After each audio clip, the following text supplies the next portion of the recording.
Right. Welcome everybody back to Or and D&D. This is the Delinquents session 23. Um our last session was session 22, which was on, let's see, February 4th, 2022. The events of the previous session are as follows. On Tuesday, October 2nd, 995, returning from the parliamentarian, the delinquents were faced with the difficult task of breaking the news of Cecilia's death to Maple after meeting her in the hallway. Ashim attempted to soften the blow with a lie about her leaving to visit her family, while Aaron, frustrated, told Maple the truth about Cecilia. Maple laughed at their words, believing that they were just joking like Gadway had been earlier, but soon realized the reality of the situation. Palmer suggested that Maple come into the room as the shock of the news faded and she began to weep uncontrollably. Over a painfully long period of time, during which Maple continued to break down, Lauva tried to explain that Cecilia was trying to save them and retrieved Cecilia's small gift tree from Maple to attempt to comfort her. Unfortunately, this only made her more upset as she slumped down against the wall. Ashim also attempted to console her to no avail. The room grew quiet as the weight of the situation sat heavily upon their shoulders. Eventually, Maple announced that she simply could not believe that Cecilia was gone, but had calmed down enough to leave. Ashim and Aaron ended up arguing on how the situation could have gone, with Palmer eventually stepping between them to mediate as Lauva dragged Cecilia's old bed from their room. While the other members of the group went to sleep, Aaron left the dormitory to sit outside on the university's promenade to contemplate the night's events. Pondering what had caused him to momentarily lose control of Bearless, Aaron was if other mysterious recent events had anything to do with it. Oh, and I just fucked up the stream if I do that, so I won't do that. On Wednesday, October 3rd, 995, in the morning, the mailman delivered a letter from the university showing that their records indicated a vacancy in their dormitory. Because of this, the party would be receiving a new roommate to be joining them soon. Agval brought Snipe and Lauva to go to gnome ball practice while the others attended their classes for the day. The team practiced new defensive strategies to combat their next opponents, the Mountaineers, during which there was some friendly roughhousing between Corwin and Lauva. Unfortunately, Lauva messed that up by attempting and failing to punch Corwin, instead lightly caressing him below the belt and causing him to awkwardly back away. After practice, Hermes invited the group to a party off campus on Saturday and shared some sentimental words about his family back home. Later in the day, upon returning to the dorm, there was another knock at the door. Assuming it was their new roommate, they opened the door to find a gnome with a very large backpack who asked if a small green man, a bird, a big guy, a smaller green guy, but he only wears green, an ever smaller green lady who also only really wears green, a sad elf, and some lady lived there. Saying no, Ashim closed the door on him, but Lauva returned to open the door and ask if he was their new roommate. He responded that he was only there to help someone else who was looking for the group.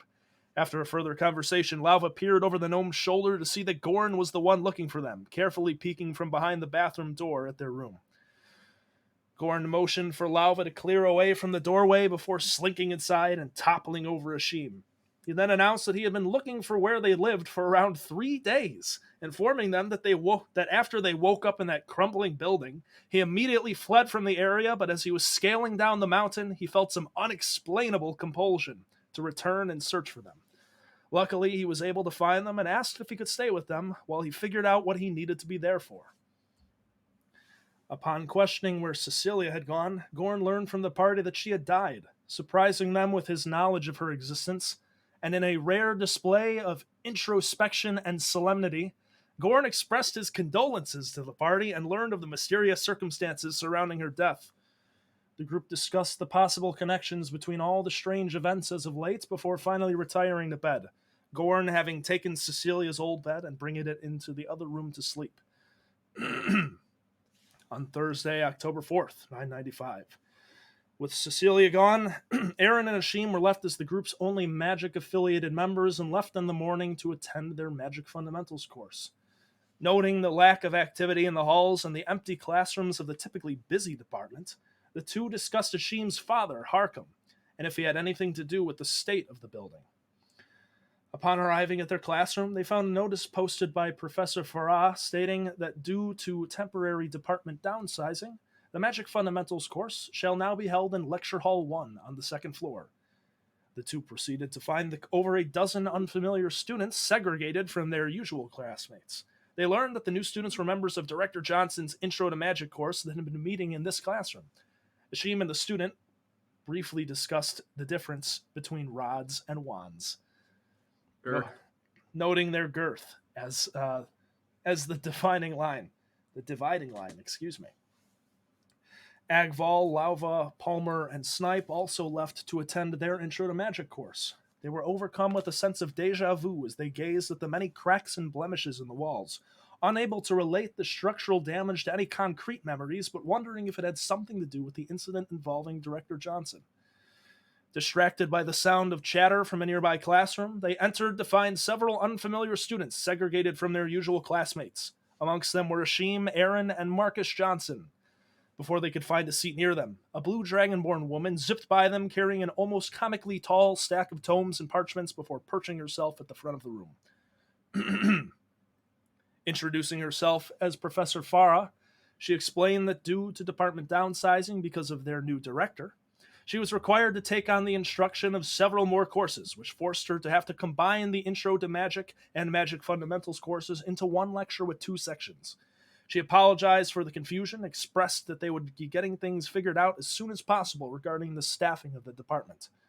She then admitted that while many details of quote-unquote the incident regarding how the department became damaged like it was were unknown, the running theory was that a lab experiment gone wrong caused the damage that they saw.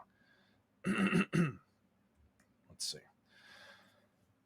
Farah started the lecture by reintroducing the subjects the 2 courses were covering: casting techniques for the Intro to Magic course and refining application techniques for the Magic Fundamentals course.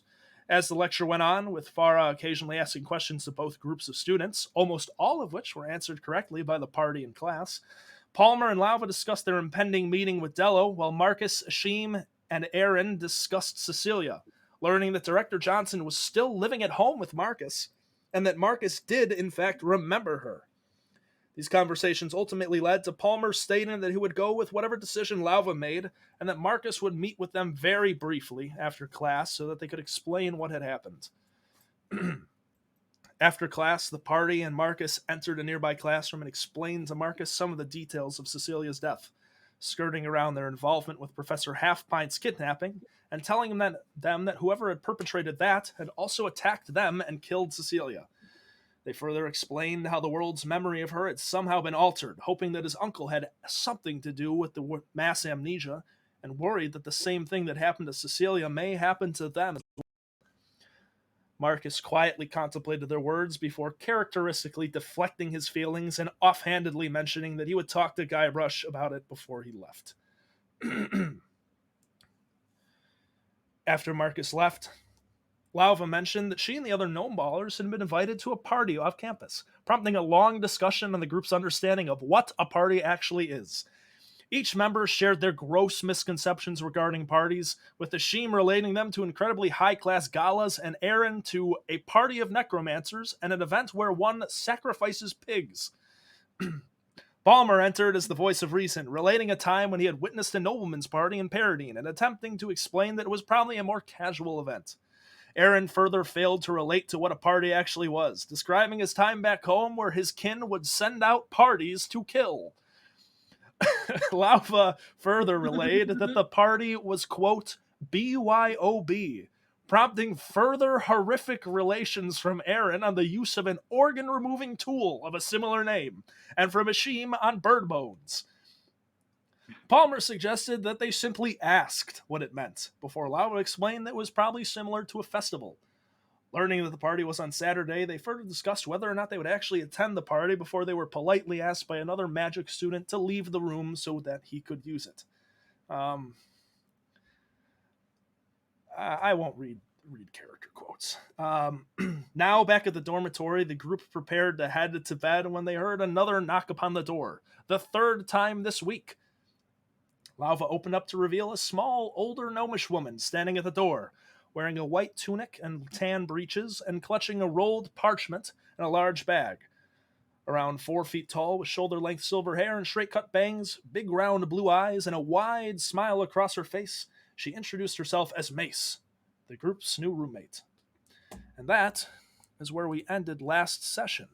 So, are there any questions, concerns, or otherwise before we begin?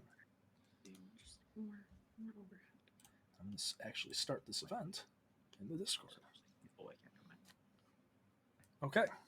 Get away from my dice. Any questions? What's your favorite color? Cerulean blue. That is all. Awesome. All right, everybody. Then, if you'll join me in the tabletop, this is session number 23 on February 20th, 2022. The day is Thursday, October 4th, 995. And you find yourselves in the dormitory where your supposed new roommate, Mace, has just entered and introduced herself. And in fact, if you'll take a look at the map of the dormitory, I've decided that this is old and stuffy and needed a revamp. So let me upload the new map real quick. There's that. And let me resize all you guys to make you more appropriate sizes, except Agval, who can stay at his big ass self. Well, we have like a storage room. That is the room where. So originally there have been a couple of little changes, like window placement and whatnot. But that was where that's where the hole in the ceiling is that Gutter Snipe came out of. Okay. There used to be a lot of debris and otherwise on the floor, but that has all been cleaned up and or consumed.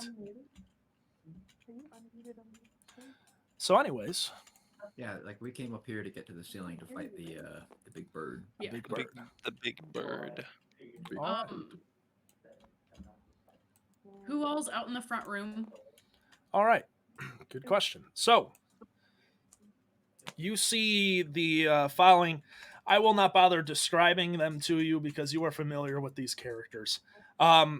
You see that Aaron stands closely before you. Palmer is sat upon a couch. Technically, I don't know their names yet. Yes, I know. You see big man Agval sitting upon a tiny little chair.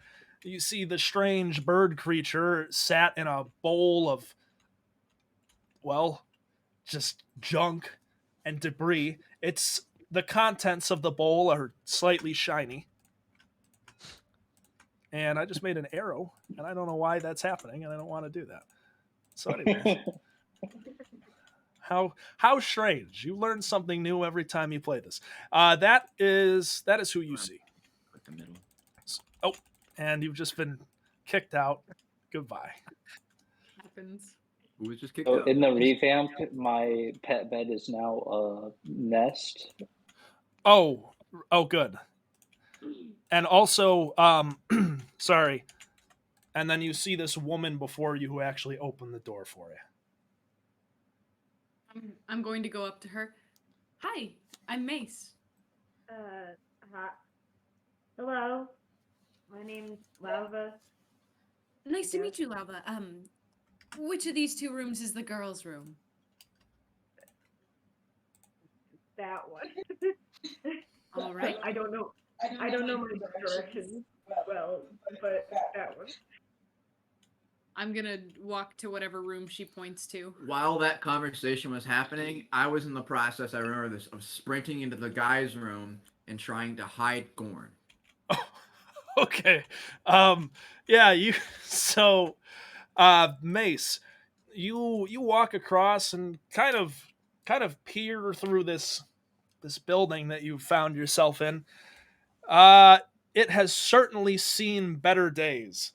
You see old cracked furniture, a table whose top layer has clearly been splintered off. There are cracks in the walls and upon the ground.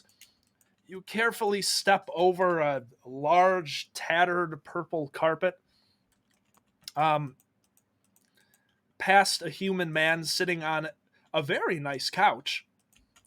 And, I'm gonna wave to him as I go by. uh, hey, man, I'm Mace. Palmer, nice to meet you. Welcome, I suppose. Yeah, the room's right there. And he gestures to the woman's room. Thank you for the welcome. And I'm gonna continue walking in. Lava, you see that Palmer looks over to you. He's like, she kind of old.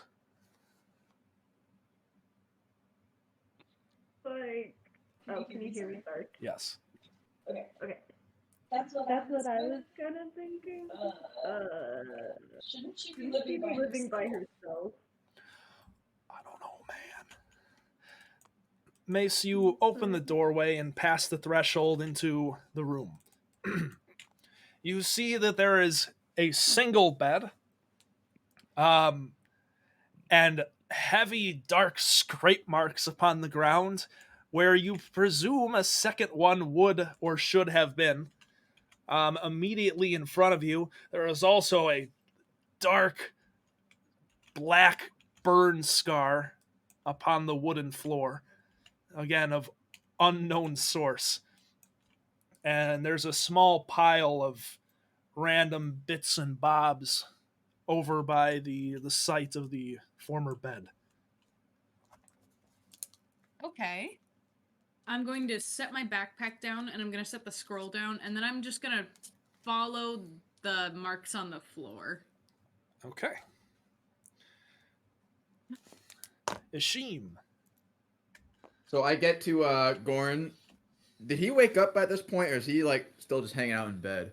He's there. You burst into the room and see that he is fletching at an arrow. He looks up at you with wide and he's like, what's going on? I'm trying to explain. You need to hide, and I'm whispering this. You need to hide, and you need to. I'll for a while, and then I'll tell you when you can come out again. Oh, No time to explain. oh, all right. And you watch as he just dives upon the ground and rolls under the bed. Okay. I'm gonna then briskly walk out to the door and position myself and like lean on the door frame. All right. I'm gonna see that and be like, wow, nobody's thinking anything suspicious right now, Ishim. Good job. I motion and I'm like, I know, right? Yeah. Totally not hiding a half orc in there. Oops. Mace, you exit through and see that there is a new face. A tall, green dragonborn man clad in robes. You see him kind of awkwardly leaned up against the doorway. Hello there. Who might you be? Hi. I'm Ishim Ibn Abahad. I live here. I'm Mace, and well, I live here too now. That's awesome. Great. Cool. Where were you born? Where are you from? Oh, I'm from the Crimson Mountains, of course.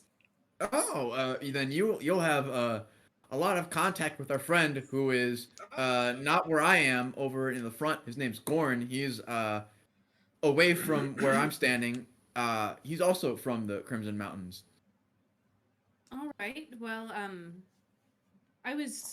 these tracks. It looks like someone took one of the beds out of the girls' room, and I was wondering if we could get it back. You know, I'd really like to have a place to sleep. We did, Those track marks. I didn't even notice them. somebody we- stole our bed. That's what happened. Yeah, we took the bed because I mean there were 2 beds in there and there were none in our room, so we thought at least make it kind of even because There, there's more guys. there are none in your room. Well, there was, but now we put the second bed in there. That is concerning.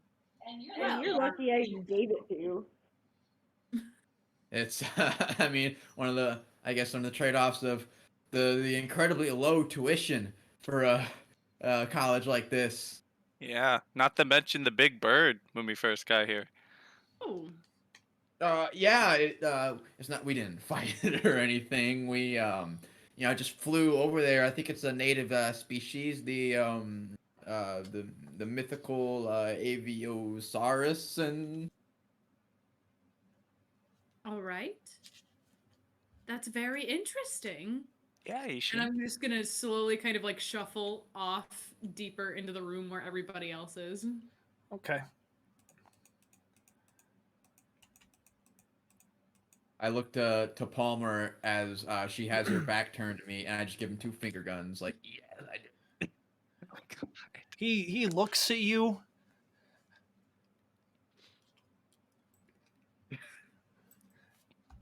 It does not actually say anything. As Mace, you move further into the room. You see that the very large Goliath man, you recognize him as a Goliath, is sat upon a chair much, much too small for him, and upon his side, as I mentioned before, a strange looking bird, very large, about almost your size, uh, in a big bowl of debris. The big man looks over towards you. Hello. Who are you? Um, I'm Agval. Nice to meet you, Agval. My name is Mace. Like the weapon? Yes, like the weapon. Oh, well, he. You see that there's a brutally large warhammer leaning on the wall beside him. I have a warhammer, Mhm. but people don't call me that though. Well, there's a reason why I'm called Mace. My real name is Melly. Oh, oh, I prefer mace. I do too. Oh, here. Uh, This is gutter snipe. Agval grabs you by your arm and lifts you up into the air and kind of r- rotates you around towards Mace. Big bird. Not that big, but big. What's his Quack. name? Could you repeat that, Gavin? no, I just quack at her. Quack. How lovely. You What's his know, name? because we saw the ducks at the park, so now I could do that. Yeah. It's funny. Could have parroted the burning duck sound.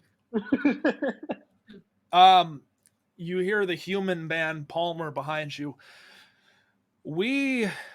I'll be honest with you, Mace. We kind of call him a lot of different things that he responds to. You got Chuck D. You have Snipe. Little shit. Yeah. Fuck I. you. Well, Oh, right. And he talks. It's horrifying. oh. Well then, little bird friend. What is your name?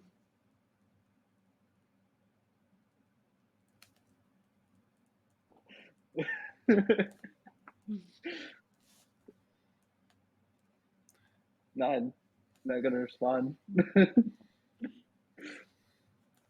All right then. It's great to meet you. In fact, I try to turn as much away as I can.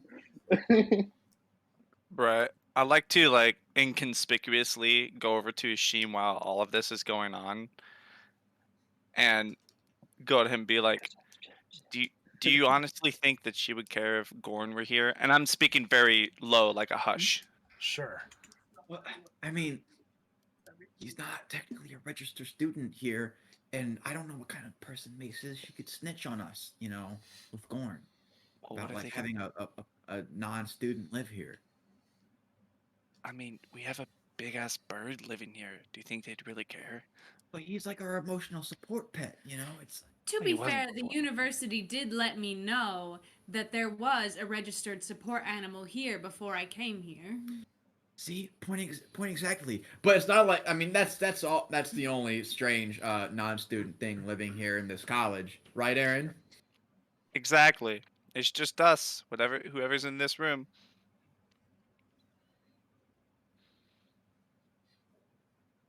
Introduced myself to you yet? I walk over to Aaron. Oh, I continue to body block the door. I'm Mace, and you are? I'm Aaron. Aaron Elestri. Great to meet you. Yeah. Well, do you all have any plans for the rest of the day? It's night. Night? Probably just gonna stay up. I don't know.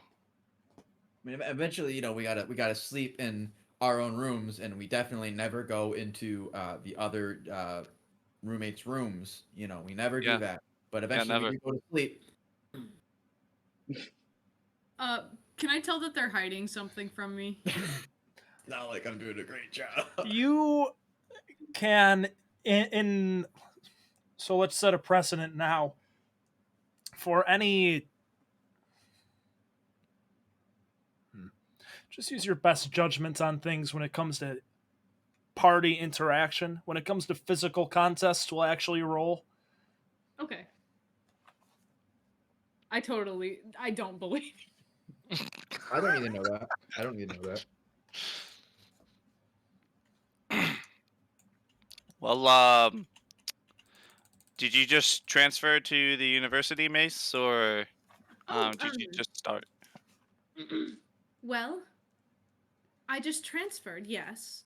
Well, it was a bit of a weird situation. I have been taking classes here, but because of issues that I had with, coming in from out in the mountains all the way to campus daily, even weekly, it really would have been easier for them to put me in housing, but they just didn't have the space for me at the beginning of the semester.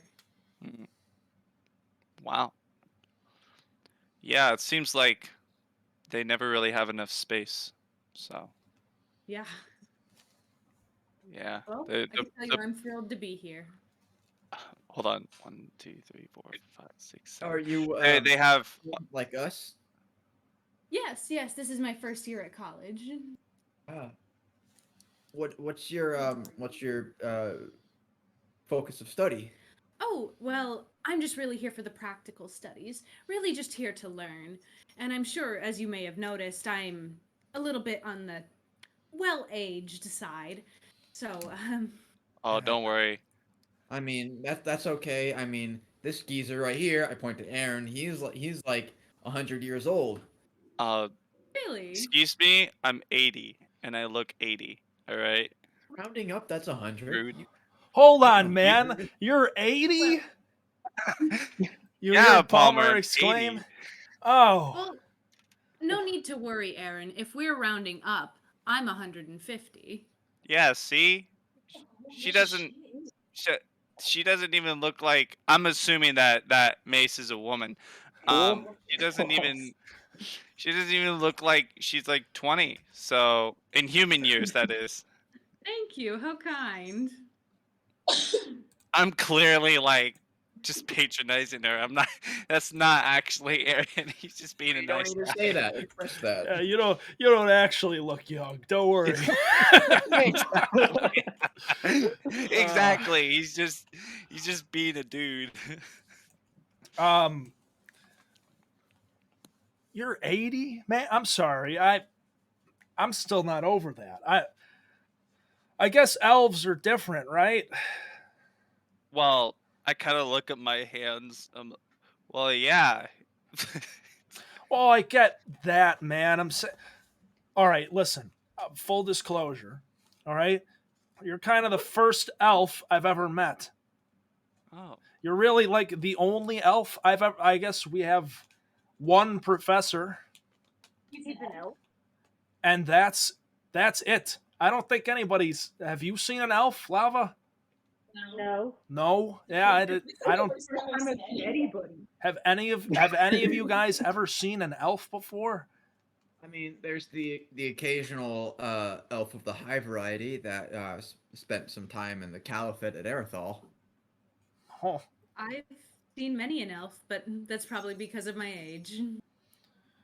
yeah. I uh, guess I don't. That's It's kind of weird. yeah, they're not really common over here. Travel. I was brought up a long ways away from here, so Well, I got here. So it's kind of interesting. same here, man. Yeah, Well, man. this is the city of the gnomes. That does make sense. There are a lot. Gnomes. There are a lot of you guys here.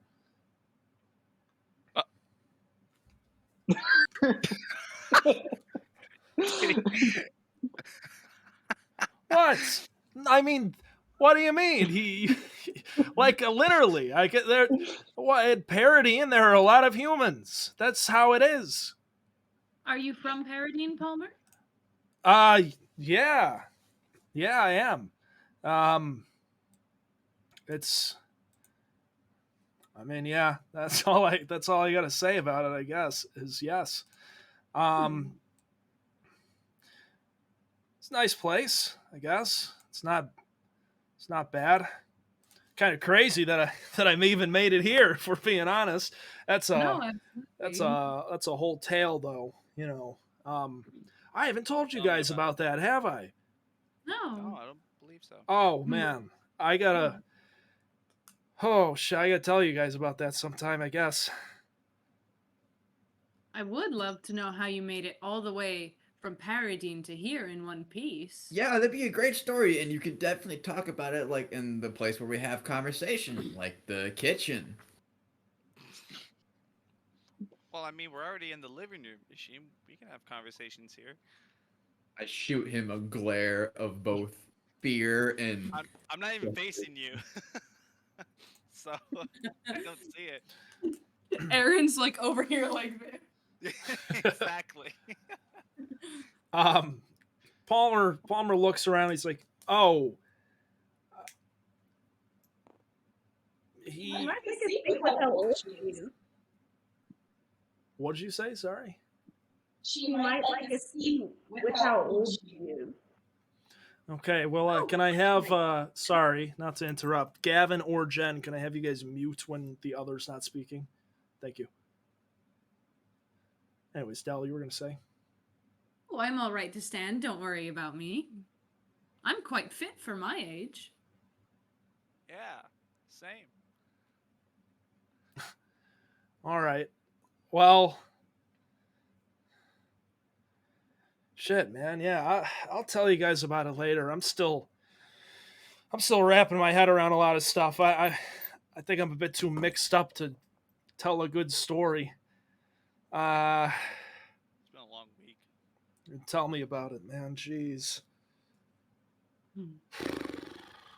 Well, Mace, I mean, nice to meet you, man. But I'm going to sleep. I mean, it's been a long long week. You gotta know it. Classes, Mhm.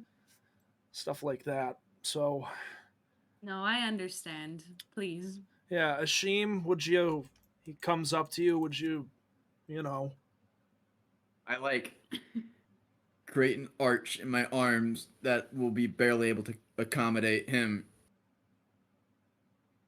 so that he can like walk through. all right. Nice to meet you. Oh, he He grabs you. takes and grabs Aaron. Magnetizes Aaron. Yeah. Oh, by the way, you want to see something cool I can do, Mace? Shit, caw! He just murders Aaron. Oh, and then Barlish just pops out of Aaron's body. There's blood everywhere. Well, It how consumes the interesting. sheep. You know, Anyway. I think I'm also gonna go ahead and turn in for the night. Mace, it's been great to meet you. Good luck with your classes. Of course, you as well. Slam the door. I walk over and just sit on the couch, kind of cross-legged on the couch, chilling. Palmer looks at you, Ashim. Dude. Ashim is in the. Oh, yeah. Yeah, Palmer's they're also- they're both in the room.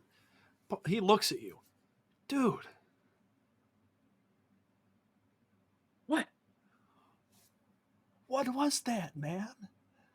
Uh, That was amongst the most awkward thing you could have done. if you mean the absolute masterclass in espionage that I just displayed, then yes, you would be correct. Where's Gorn? Gord. I call for him.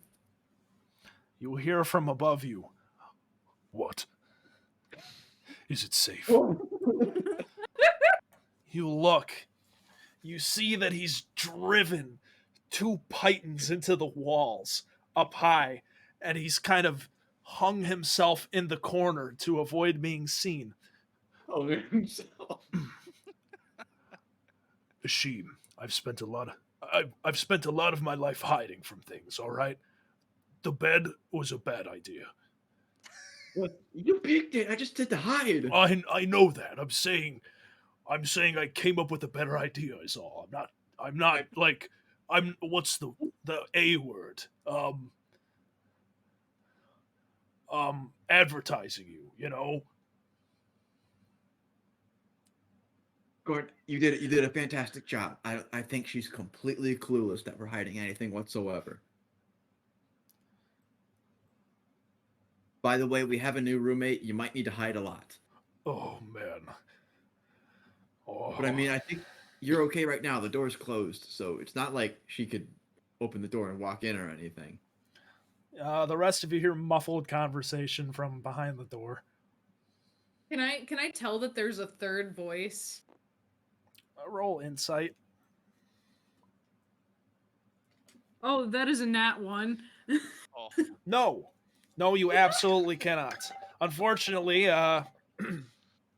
while for the most part your senses are up to snuff, occasionally due to your age, you have a bit of tinnitus that rings every once in a while, and at this point, it's started to act up. That old age hearing. oh my God! Tell me about it.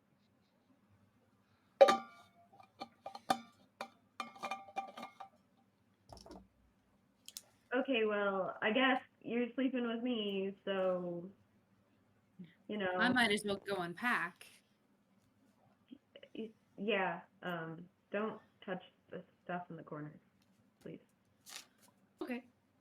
What's in the corner? Just a friend stuff. Ah, All right. Mace, you enter back into the other room and begin unpacking your belongings.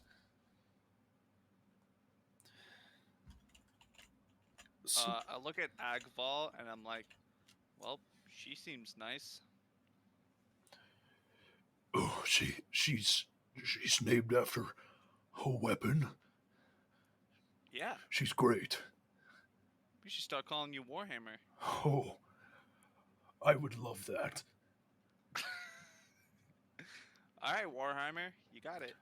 Oh.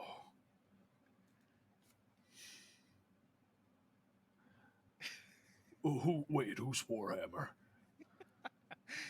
You are. I am. Yeah, Agval is now Warhammer. Oh. Oh, that's too confusing. Let's stick with Agval. Okay. All I got right.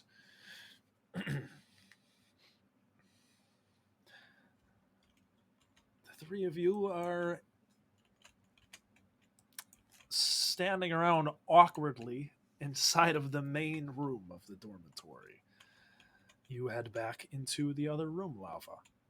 And do any of you do anything of note before retiring to bed?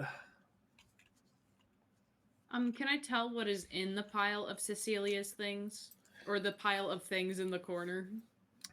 Yeah, there's really not too much in there. You get a glance at it. A couple discarded old robes, a few loose gold pieces, parchments, quills, etc. Really nothing of consequence. When Mace goes into the room, I would like to just go into the boys' room and just just walk in slowly, just expecting anything to happen. As he opens the door, I'm in the middle of saying, so that is why it is absolutely imperative that no one walks in the door and catches us by surprise. Oh, you Gorn, you watch as he, oh, let's go with the Titans. And Aaron, he lands atop you, grabs your neck, and immediately, for a moment before realizing, oh, it's just you. Shoo, he closes the door with one arm and lets go with the other hand. We really gotta stop meeting like this, Gorn. Yeah, I agree. I- People are going to start thinking things. No. What do you mean by that? Like that I'm trying to kill you. Oh, all right. Sorry, I was thinking something else. Palmer in the I- back, sock in the door. Oh. I tap on the door.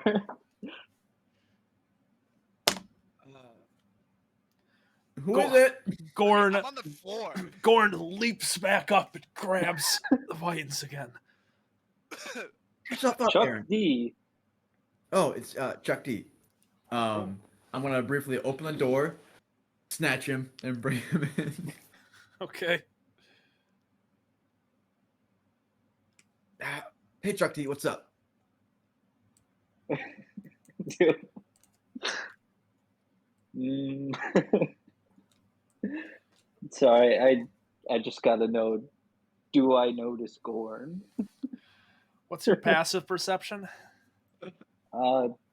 Like 20, man. Yes, you do. Passive perception of 20? Sorry, Mine's 21. 17. Yeah. Yes, you absolutely do notice Gorn. Though to his credit, he has stowed himself in a surprisingly small corner. You can tell that this man is clearly good at what he does when it comes to hiding. Better spot. And I'm gonna skedaddle over to try to show him the hole in the ceiling. He lets himself down. He looks over at you guys before he walks over. That is a weird bird. And that's over. He looks around. Oh, you're right. I could have stowed myself in one of these crates or up in that hole up there. Yeah, I point to the Well, hole. I haven't exactly had time to, explore my surround. It's like a red bear. In their cave, they gotta look around all of it for a little while. I didn't have the time to do that.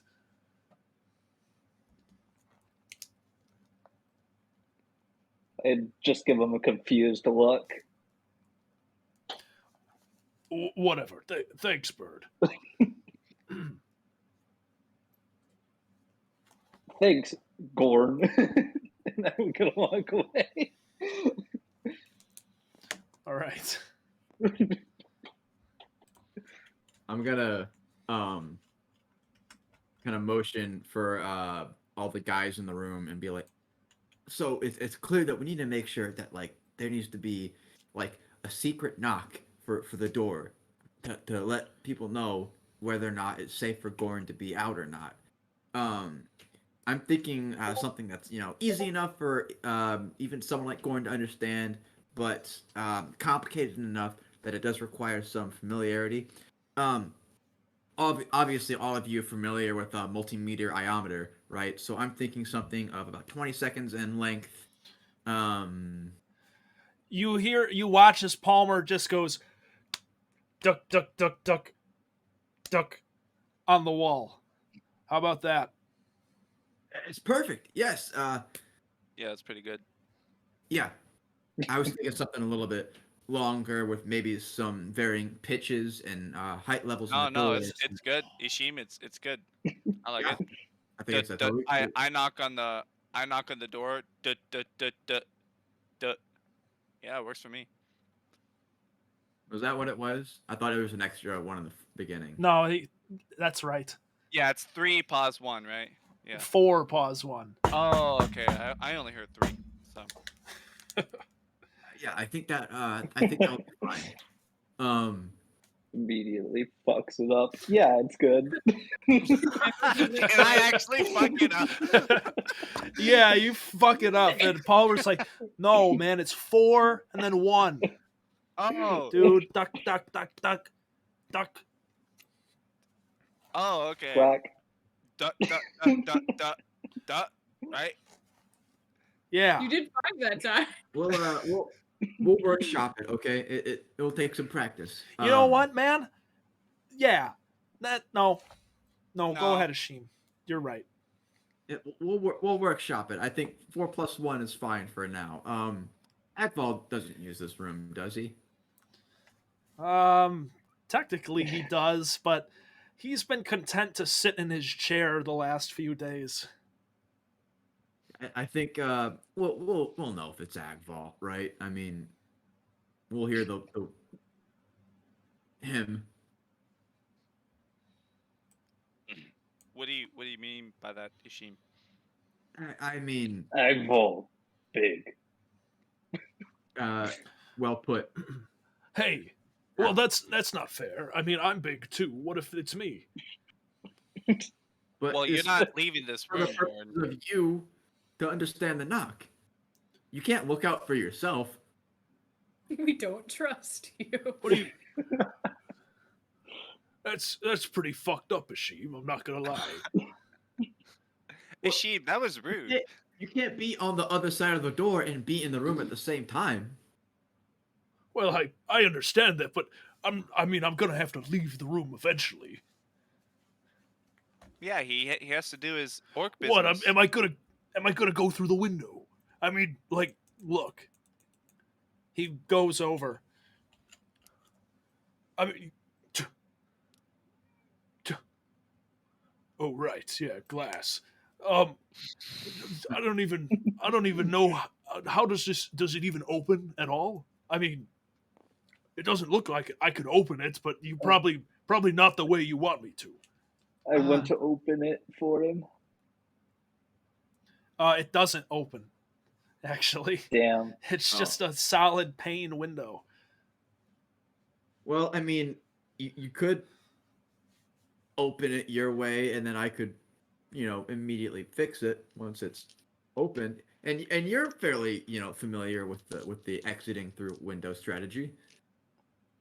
What's that supposed to be? You've fallen quite a bit and come out unscathed for the most part. Yeah, Plus, there's a magical field out there. You yeah, actually can't fall think- outside the window. yeah. You're You basically a professional.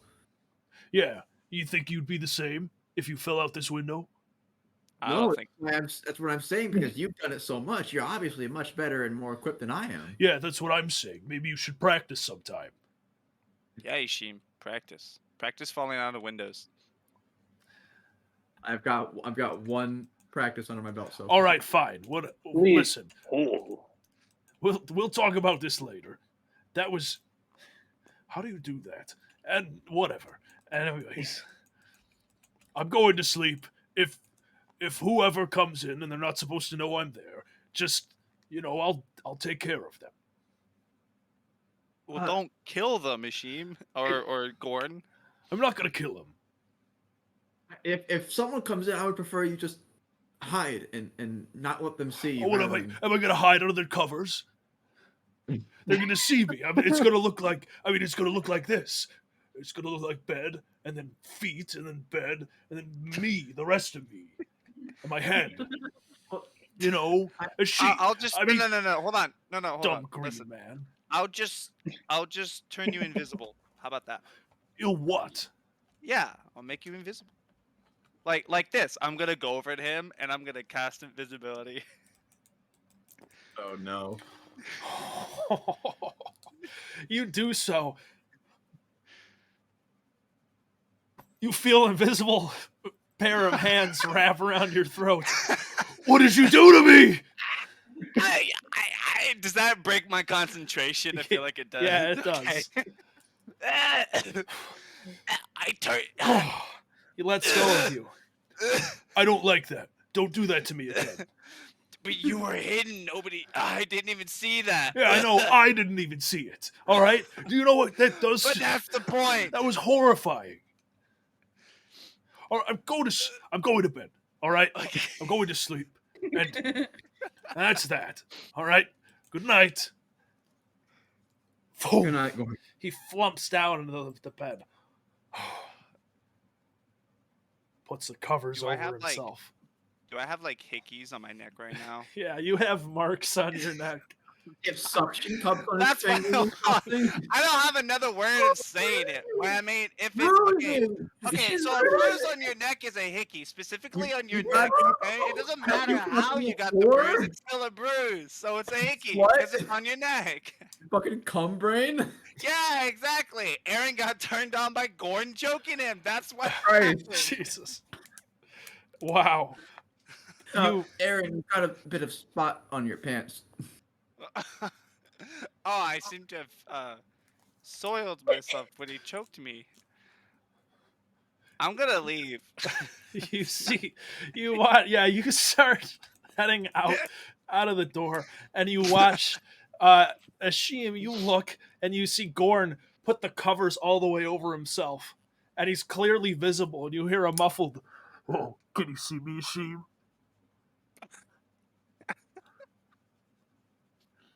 I don't I'm gonna, actually leave. So I'm gonna do like a. Oh, I wonder where Gorn went. He's so good at hiding. This is why I have complete faith in him, and I'm gonna go to my corner and slouch down and sleep. I can't believe that worked. He really you don't see this, but he peeks his head out to Palmer. Man, he really is pretty dumb, isn't he?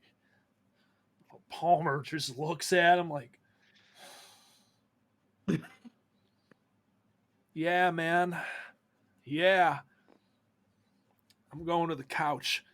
And he goes and he exits the room, presumably to the couch. Anyone else have anything? no, I actually don't leave. I just stay in the room and I just stay right by the window. Okay. Yeah, I'm gonna leave with Palmer out to my nest. Okay. You do so. All right. Let's see. So, you all awaken the next morning. It is Friday, October 5th. October 5th. Yes, Friday, October 5th, 995. You know, you have two things to do today. The first is, of course, to attend your general history course with Professor Norbert Halfpint. And the second is to meet with Dello at the Parliamentarian, specifically for Lauva and Palmer to finally give him their decision on whether or not they will follow the path of the rest of their fellows and work with the family, or risk their safety and go it alone. You all awaken in the morning. The sunlight shines through the hazy windows. There's a very light morning fog that has sort of poured over the mountaintop, and you all go about your morning routines, grabbing the salted, dried food and rations from your cabinets. Putting on whatever fresh clothing you have, etc., etc. And eventually, you all find yourselves, save for Gorn, out in the lobby of your dormitory, right outside the kitchen and the living room. Palmer is sat up on the couch. Um, Mace, you have all you've kind of taken a slightly later start than everyone. Again, with your old bones, it's a little hard to get out of bed in the morning, but you know what? For your age, you're still in tip top shape. Um, and you pick yourself up. You have a bedroll, I'm assuming.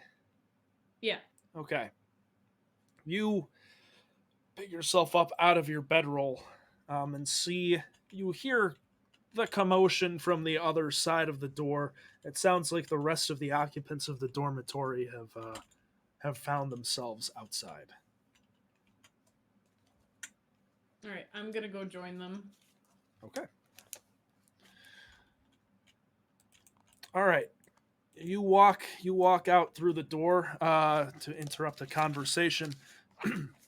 So, anyways, Palmer says, so I go up to this lady, right?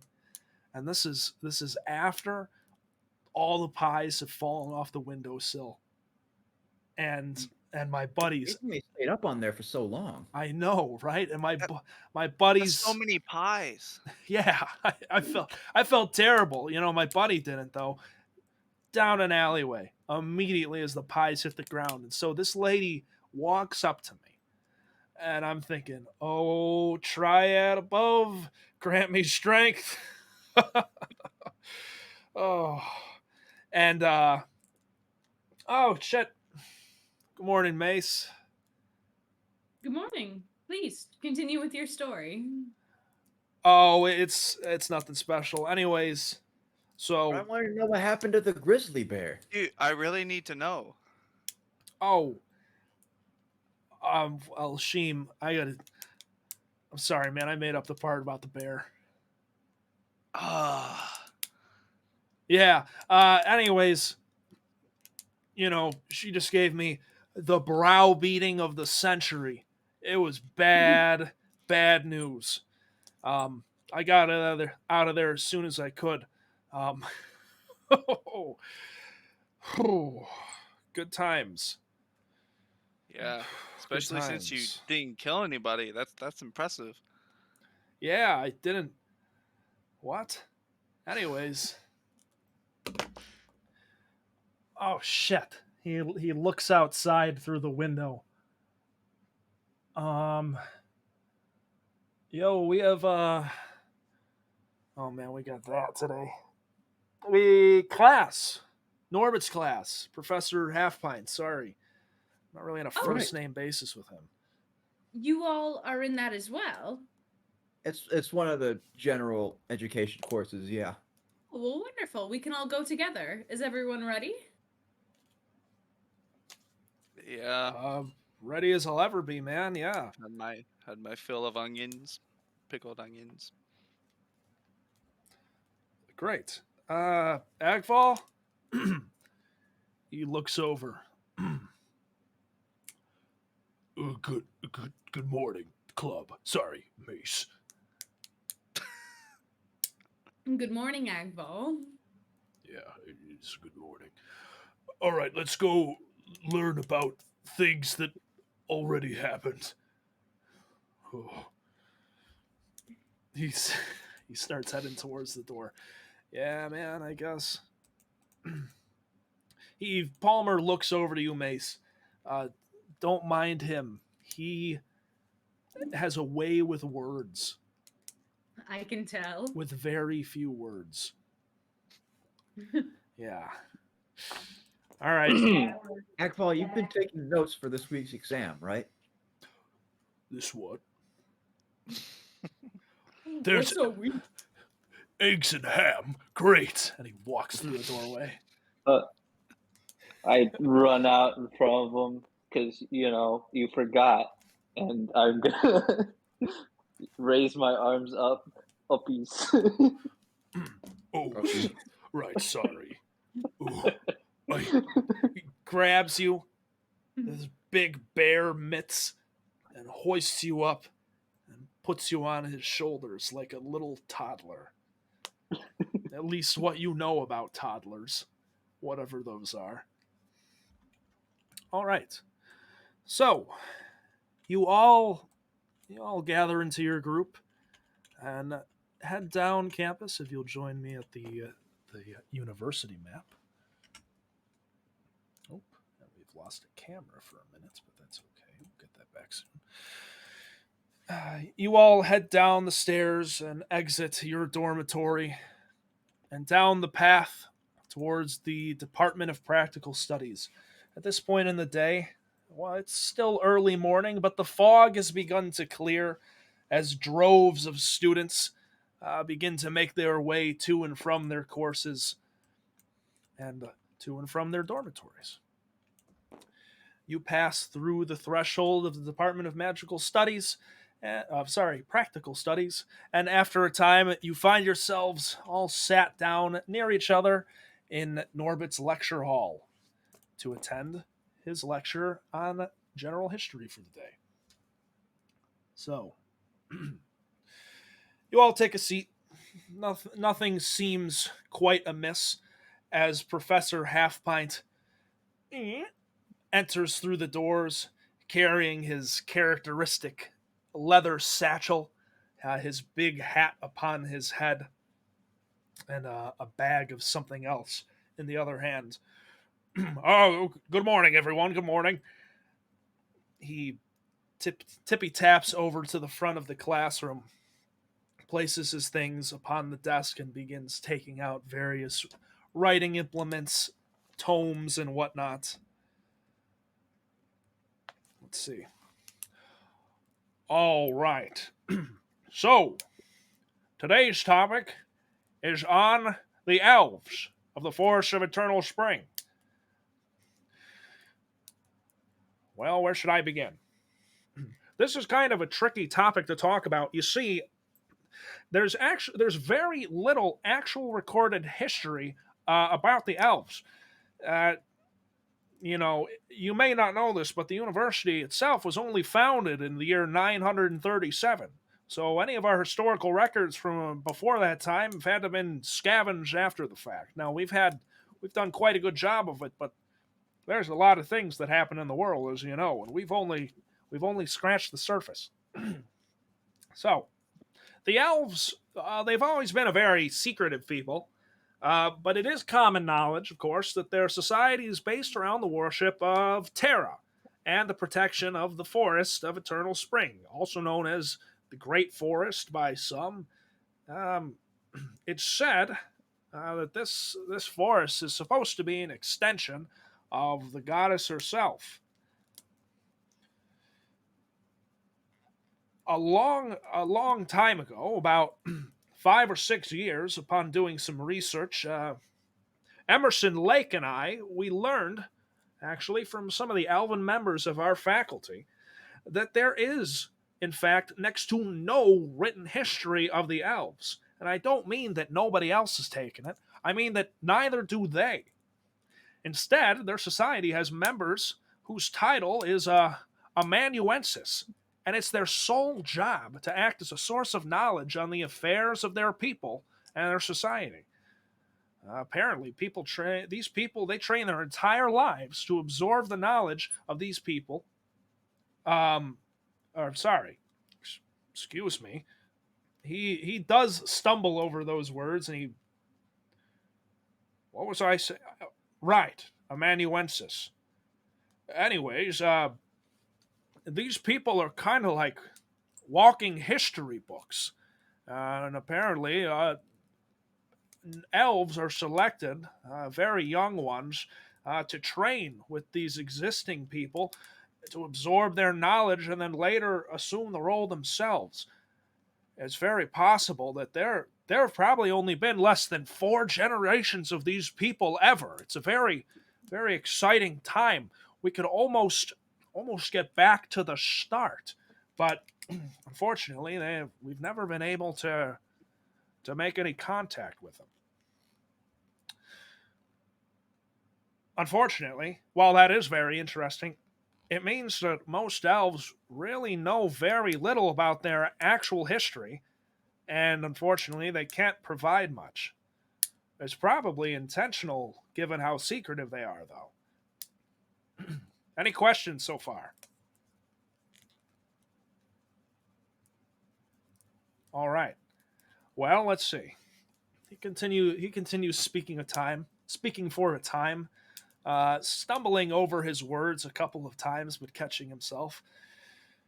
So their societal structure is class based, with working class drow and wood elves on the bottom, high elves above them, and elven druids above them.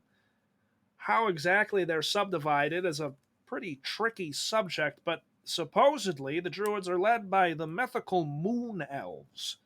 Uh, Apparently, they're divinely chosen rulers of the forest. How they get chosen or the criteria is really unknown. And from what I understand, no one has ever actually met them, at least no one we've ever made contact with. So what they do is not fully known, but what is generally agreed upon is that there are 3 of them.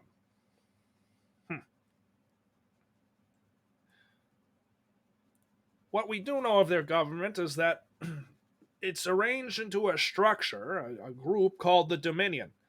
The differences between them and the Moon Elves, as far as their duties go, is unknown, but they're supposed to represent the will of those rulers. Again, stuff like this is kept secret even in the elves to protect the safety of their people, we assume. So that info is spotty. He continues on for a time, really just speculating on some of the points that he discussed with you. A couple simple questions about elves are raised by various members of the class, though nothing of really any consequence. Um, and after some time, he begins to conclude the lecture. All right.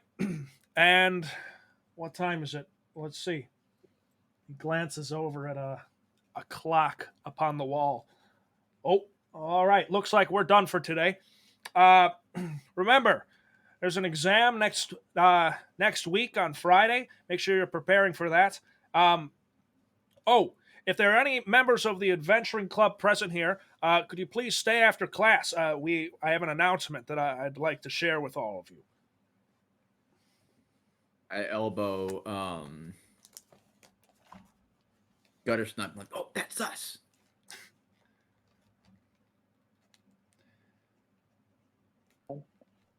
Yeah. Okay, just one I hope second. it's about the new hat design that I submitted to him yesterday. Mace is going to like get up and get ready to leave, but as she stands, she probably notices that everybody else is still staying. So I'm just gonna be like, are we going or? We have a group that we have that's directed by our professor here. It's called the Adventurers Club. You're more than welcome to join. Oh. But maybe you want to hear about it first. I mean, I don't know if this is a conversation that he wants non-members to be part in, but why don't you just come down with us and find out? Well, I might as well. Okay. So, the rest of the class filters out around you, a buzz with activity now that their Friday classes are over and the weekend is theirs to take. Norbit, Professor Halfpint, excuse me, Professor Halfpint sits at the front of the room. And after the class is cleared out, you all make your way down in front of his desk. where he sits upon a very tall stool. Oh, all right. Hello. How's your week been? It's been a week. Uh, oh, you're telling me. I've been between you and me. Some of these some of these papers have been. Oh, well, anyways, let's see. Hmm.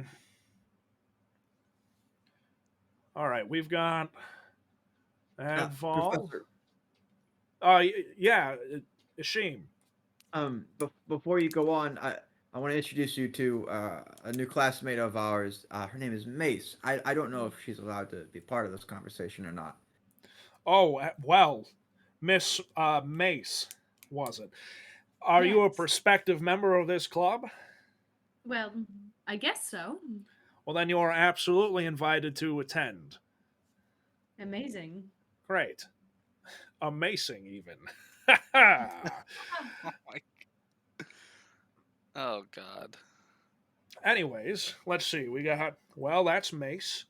We got Ishim, Lauva, Aaron, Agval. Agval, your latest assignment was a little better. A little. Ooh, thanks.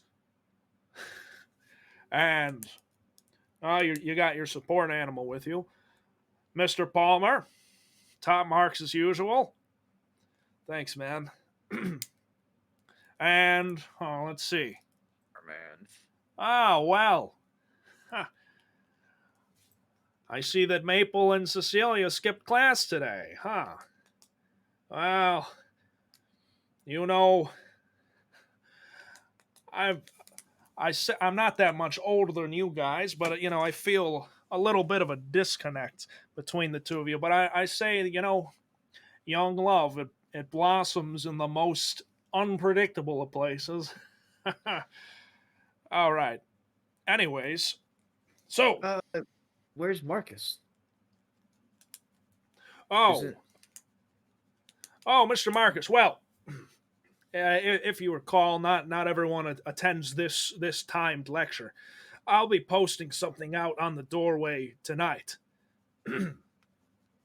So let's see. I got some good news and some bad news. uh I guess we can take the good news first. All right. Well, it's kind of ironic because the good news kind of precedes the bad news. So I'll give you the bad news first. Um, I spoke to our headmaster recently, and it's unfortunately we're not going to be allowed to take an airship out of the city at this time. Um, After the incident with the Edmund Fitzgerald and whoever crashed that one ship into the mountains, Westerfield Aeronautics and Armaments has cracked down on the usage of their airships. You notice? Can I have you all roll insight? Actually, Wait, he was at that airship though. Yeah, he was with us. Nat 20.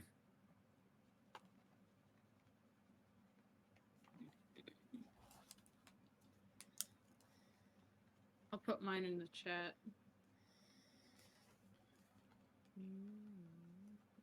okay.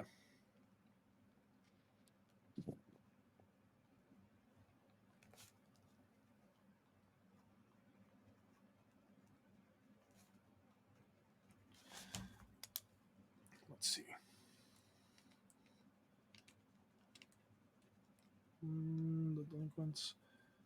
Nat 20, 13, 9. Aaron, what'd you roll? A 7. Okay. And Snipe got a 21. All right. So, Lava and Aaron, the two of you just assume, oh, he's just kidding around because you've got, your new friend Mace with you. But Gutter Snipe and Mace, you you don't really glean anything from this. But Gutter Snipe and Ashim, you notice that he says this with full. What's the term for it?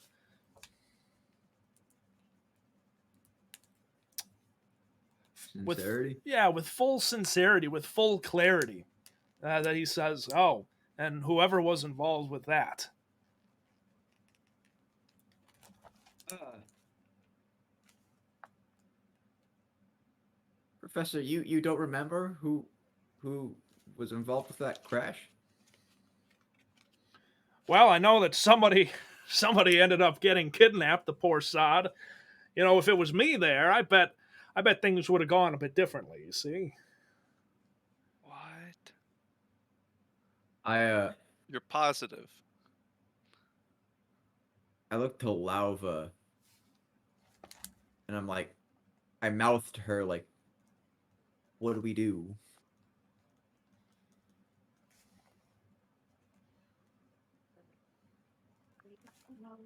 Uh, I guess that is unfortunate that we can't take an airship. I was really looking forward to seeing the sights. I've never been on one before. Were you not there? Wink, wink, or you weren't there? What do you mean?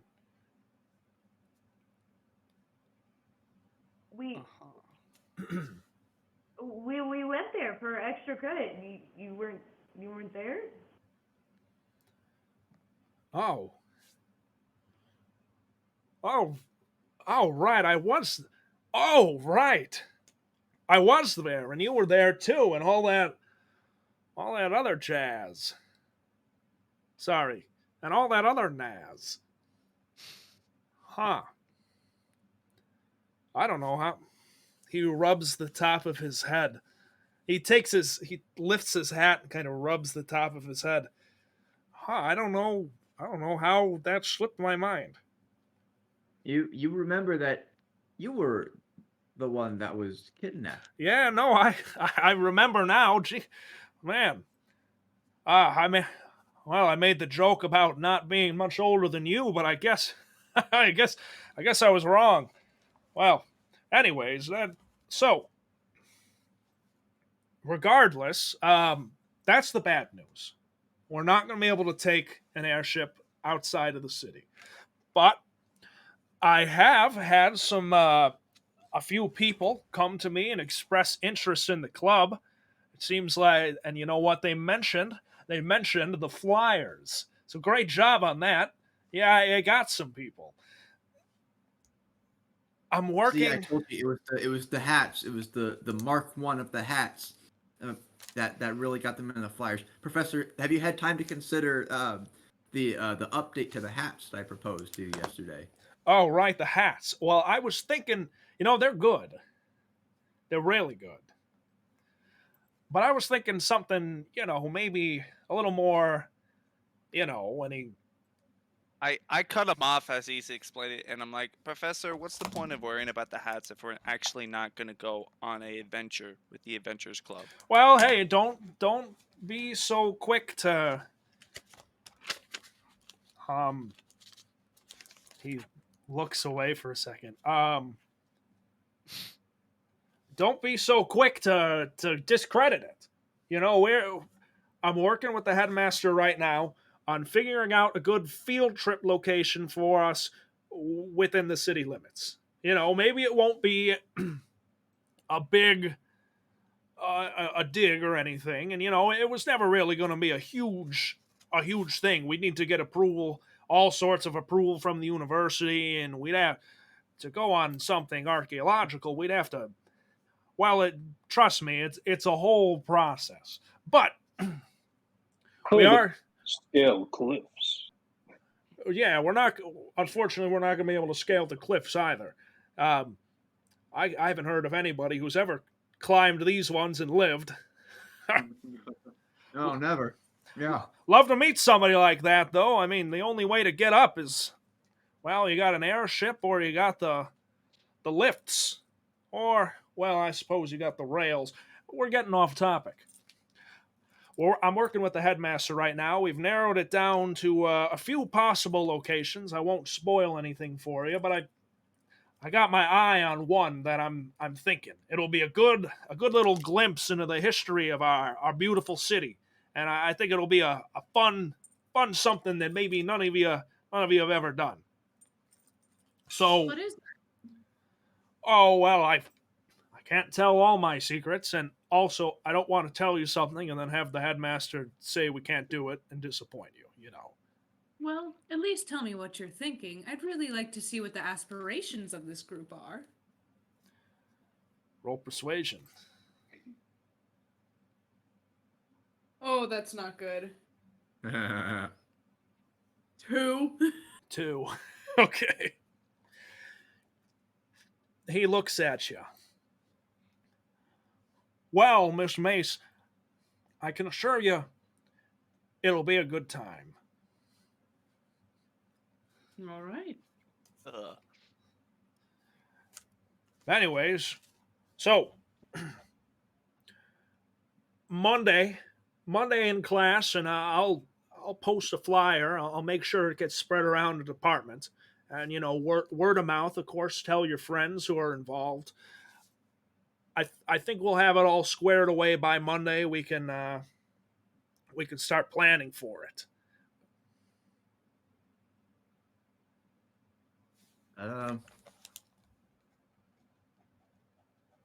So long as things turn out better than last time, then I think I'm fair game.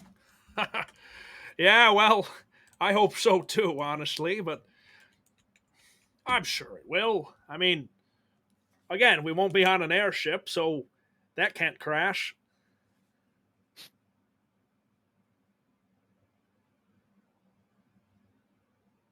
We could die. Anybody could die at any time, dear. Like right now.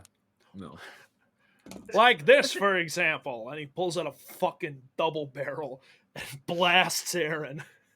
Just As he's doing that, I'm like, why me? The sad elf. you sad clown elf. Bang, bang.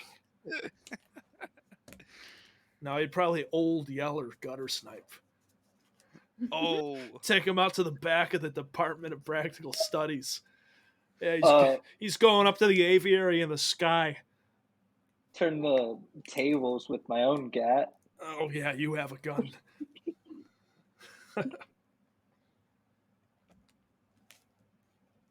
Okay. So,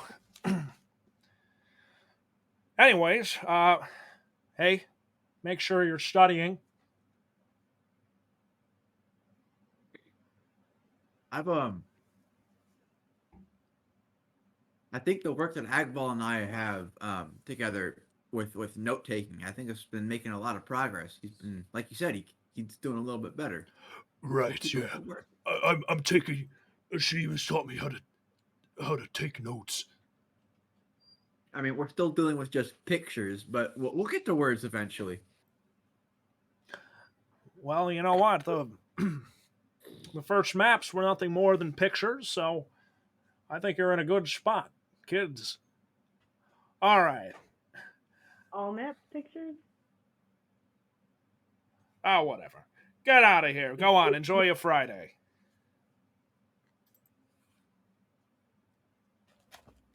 I'm pretty sure Norbit has like a major concussion or something. So, as we leave, I'd like to turn to the group and just. So, a crashed airship? It's a long story. In Well- fact, it's really long. I'm certainly not getting any younger, and there's not much of my life you can take away from me yet.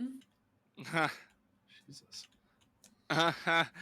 uh, It's you've seen the airships flying around the city. Yes, of course. They some big name benefactor had a big presentation that was going to result in some airships, and some criminal activity kind of happened. Hmm. Uh, Do you remember the name associated with it? Uh, Uh, nope, notes. uh, Aaron just says, "Oh yeah, I think they were like the Yeah, Marcells, that one something like guy. that." Yeah, I think it was like I don't know this bandit group called the Marcells of some sort. Are you asking towards the guy that was like presenting? Well, I'm referring to the criminal activity. I'm pretty sure it's those group There's of no way that oh we those would. group of guys. There's no way we would have known about the criminals, though. I mean, we weren't involved with any of that. Oh, well, all right. Well, we weren't involved with the criminals directly. We seem to have we jumped the ship with them and we took out the criminals, but while that happened, it simultaneously Shut up! crashed. So you fought those ruffians? Yeah. I wouldn't say fight. Oh, Ishim, she Yeah. fucking lives with us. Hold I on. was She's gonna find out nevertheless. I was Eventually. trying to sneak onto an airship, and then I saw Norbit get kidnapped, and then everyone got involved, and things happened. Yeah. So then you all were the ones who crashed the airship. Well, we Not did. necessarily. Yeah. All right. Don't worry, I won't tell. But I do love gossip. Oh, I guess. Me at work, not there. That's right. That is actually true. Palmer says, "Yeah, he gestures over to Gutter Snipe. Did you know that he was actually a mailman for Yeah. like 2 weeks? Really? And how did you enjoy it?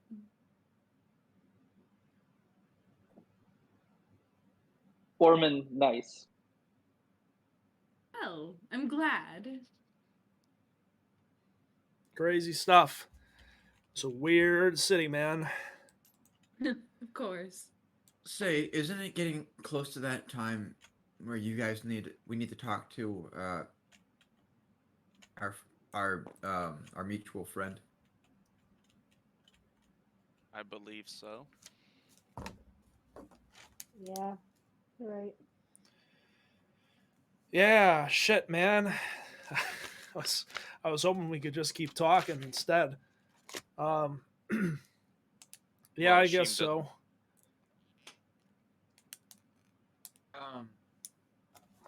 Mace, it was great to do class with you. We'll meet with you back at the dorm. Oh. We need to do some personal things. Oh, well, all right then.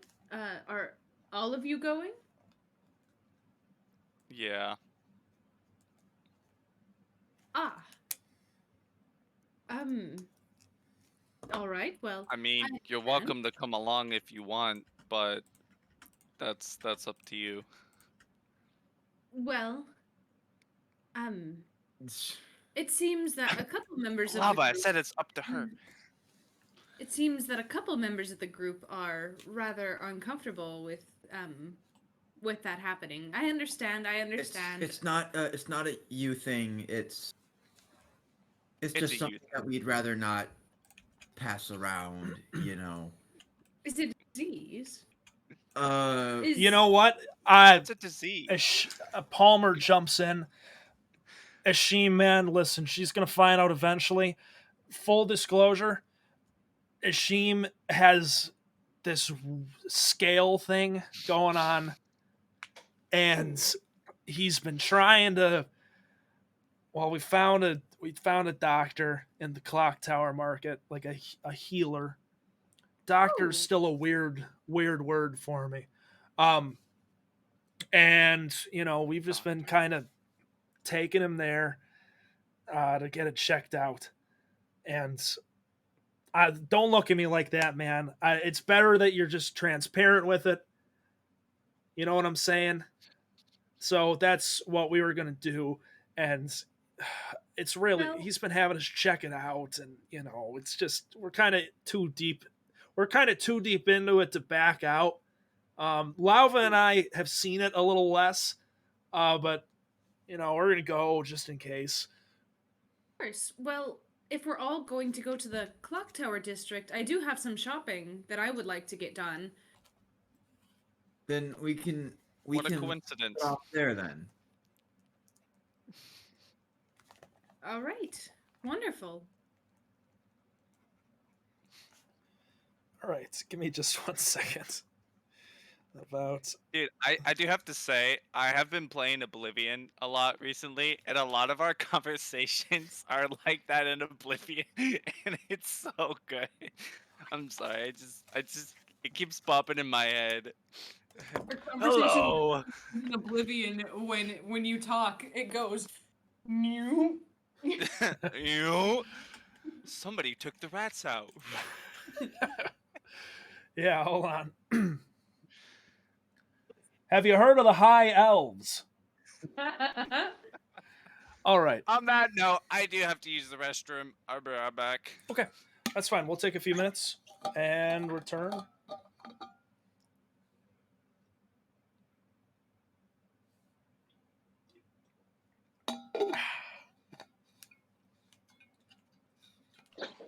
I am a humble observer.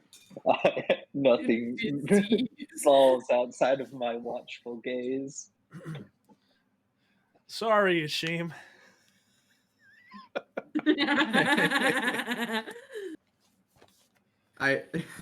This is not the direction I was expecting it to go, but I'm for it.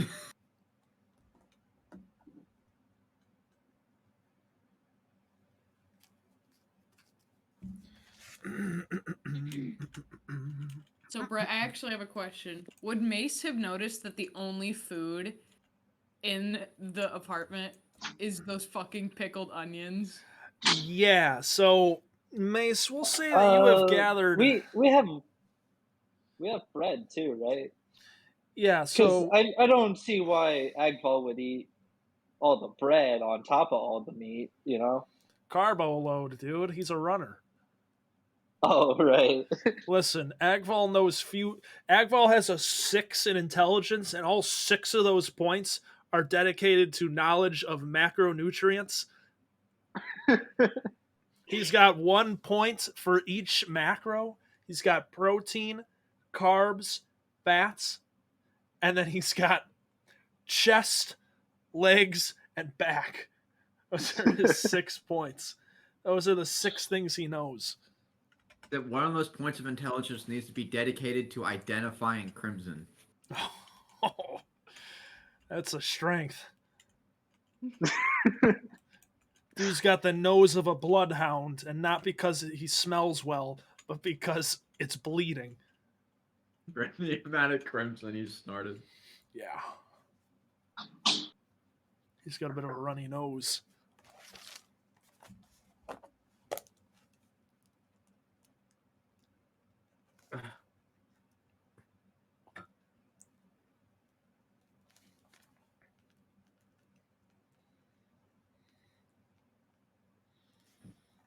What kind of ice cream is that? What the fuck is the cat dog? Strawberry cheesecake. Oh, that sounds pretty gas. It's really good. There's like little chunks of cheesecake in it, and it's like amazing. Nice. Wait, what is it? Strawberry cheesecake ice cream? Yeah. Ooh, that sounds good. Except for the strawberry part. What the hell is wrong with you? A lot of things. A lot of things, canonically. Strawberries killed my parents. What? Is that Ishim's backstory? Yeah. Oh, I have a friend. His mom was allergic to strawberries and she eats them. I'm a strawberry gained sentience. I have a friend actually who is allergic to strawberries and also penicillin. Oh. Yeah, Yeah. penicillin, these nuts. Wait, how can you be allergic to penicillin? Penicillin? To pencils. Pencils? Yes. Did you say pencils or penicillin? Penicillin, yeah. Okay.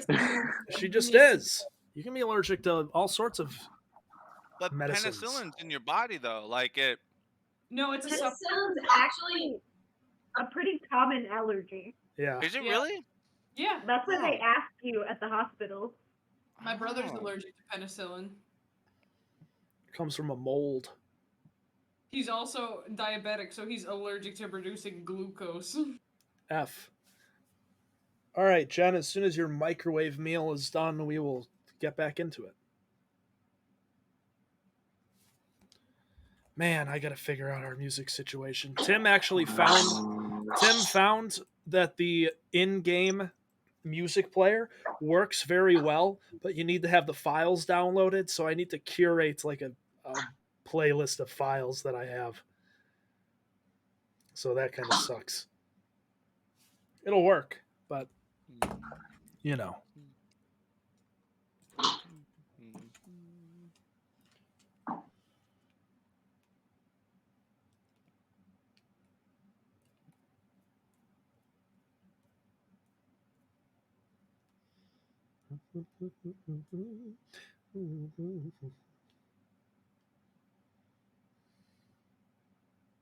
Oh. I think I'm gonna trade out dice. I don't think these dice want to play Mace. You rolled once. I rolled twice and they were both really bad. There's a 1 and a 2, right? Yeah. That means the next roll will be a 3. Well, I'm telling you why they're getting such shitty numbers is because when they have their dice that just sitting there, they're not drawing out the ones. That's true. Yeah. It's probably a big issue. All right, is everybody ready to return? Missing the D4. Yes. Okay. So, everyone, I will get off the. I hate using this old Squid City map. But we'll use it just for general location. Note that this is subject to heavy change, this map. It is officially outdated as I roll things out. But, anyways, in what is quickly becoming a practiced motion for all of you, you begin your walk past the threshold of safety afforded to you by campus and along a southern road towards the Clock Tower Market. Navigating the winding, busy streets as droves of people and carriages pass you by is enough to keep you distracted from the events of the last few days.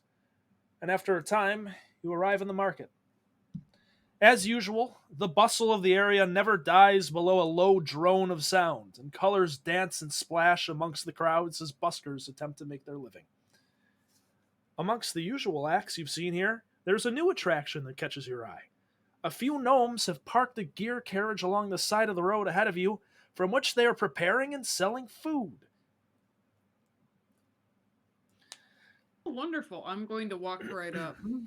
Okay, you see that there's a small crowd of people, mostly gnomes, that have gathered around this carriage. They form a loose line, but more of like a pack in front.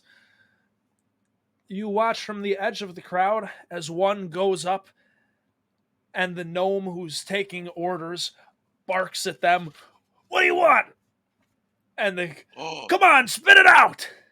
And then upon hearing the order, turns around to the back of the carriage where there's a big barrel with a fire and a metal grate amongst a few other things.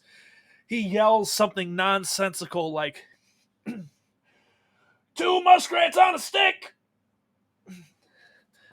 And they begin throwing different foods upon this roaring fire, tossing salt into the fire to have it kick up high into the air.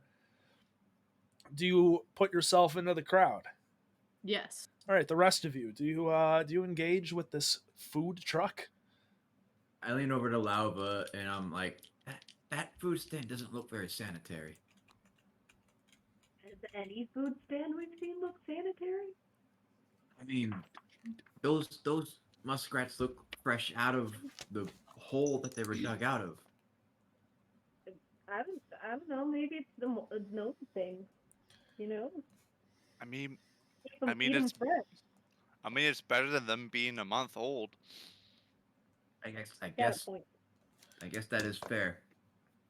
I mean, It just looks like straight up roadkill. Dude, roadkill is good. Have you ever had like moles? Moles are amazing. No, I only usually have, other than the pickled onions, I only Aaron, usually Those maybe really. don't say that too loud. I once saw an old lady that had a lot of moles. No, no, On no, her no. face. Not moles on your body, lava. Like, No, no, no. I know. oh, He had a lot of moles. oh, What? and she didn't eat them. Mace, you eventually make your way to the front of the crowd, and he's a gnomish man. He's sweaty. He's got like a weird hat on, a brown leather hat with like a short cap coming out, and he's just like covered in 5 o'clock shadow and a greasy apron. He looks at you. Next, what are you having? What are my options? We got vegetables, we got bird, we got crabs, we got the mystery meat bowl. Hmm. Could I get an order of the vegetables and the bird, please? Yep. All right. We got a flapping curtain and a doorknob on grease. He yells in the back. Flapping curtain and a doorknob on grease. Yells another gnome to the back, and you watch as they toss a big metal bowl that cling clatters on the metal, and a few small pieces of bird and mosses and vegetables. Yum. It sears up and smoke and steam begin to pour out of the bowl as the aroma wafts into the air. Um, it's certainly food, and after a very very quick turnover, another the gnome who threw the bowl onto the fire and into the food yells, "Two, a flapping curtain and a doorknob!" And another gnome runs over and grabs it with gloves, throws it into like a disposable, like very flimsy wooden container, um, and runs it over to you. Here we go, miss. Thank you. Yep, that'll be 1 gold piece. I hand him 2. Okay. Oh, thanks. Bing. Of course. Boys, a tip. The whole carriage erupts in a woo, and then immediately back to their stuff. The gnome in front yells, "What do you want?" to the next person who comes up in line. Lava. Oh, I was gonna. I wish to search for the hat man, the man with the hat that's stuck on his head. He's stuck to his head still. Conman. Snake oil salesman, if you wish. Are you actively Yeah. searching for him? Yeah. Yeah, This was not a joke. roll investigation.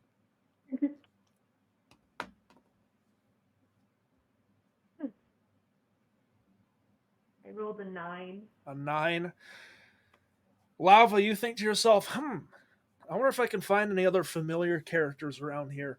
And you begin searching around, but unfortunately, the Clock Tower Market is too big, too bustling, and too dynamic to ever locate a single person without a large stand. You look to a From your vantage point, you can see one of the old spots that you noticed him before, but it's clearly been abandoned. Good. Whatever happened to that one guy that sold us a bunch of really sketchy stuff? I don't know, man. You told him not to come back. I was making sure he wasn't back. I Did want to did see I- more of that strong esteem energy. I'm gonna slap you on the back. To be quite honest, I mean, when the last time I had him, I think I said a lot of things that I don't think I would normally say. I don't really know what came over me. Well, Well, I feel ya. whatever came over you, do it again. You'll become a I- better person. I'll have to remember what I had for breakfast that day, I guess. I don't think it As was. we always do. I don't think it was whatever that mystery meat is. Mace, you return to the party with your little bowl of roasted vegetables and bird meat. You take a bite into it. It's lightly seasoned and heavily seared. Nothing too special, but as far as stall food goes, it's certainly not the worst you've ever had.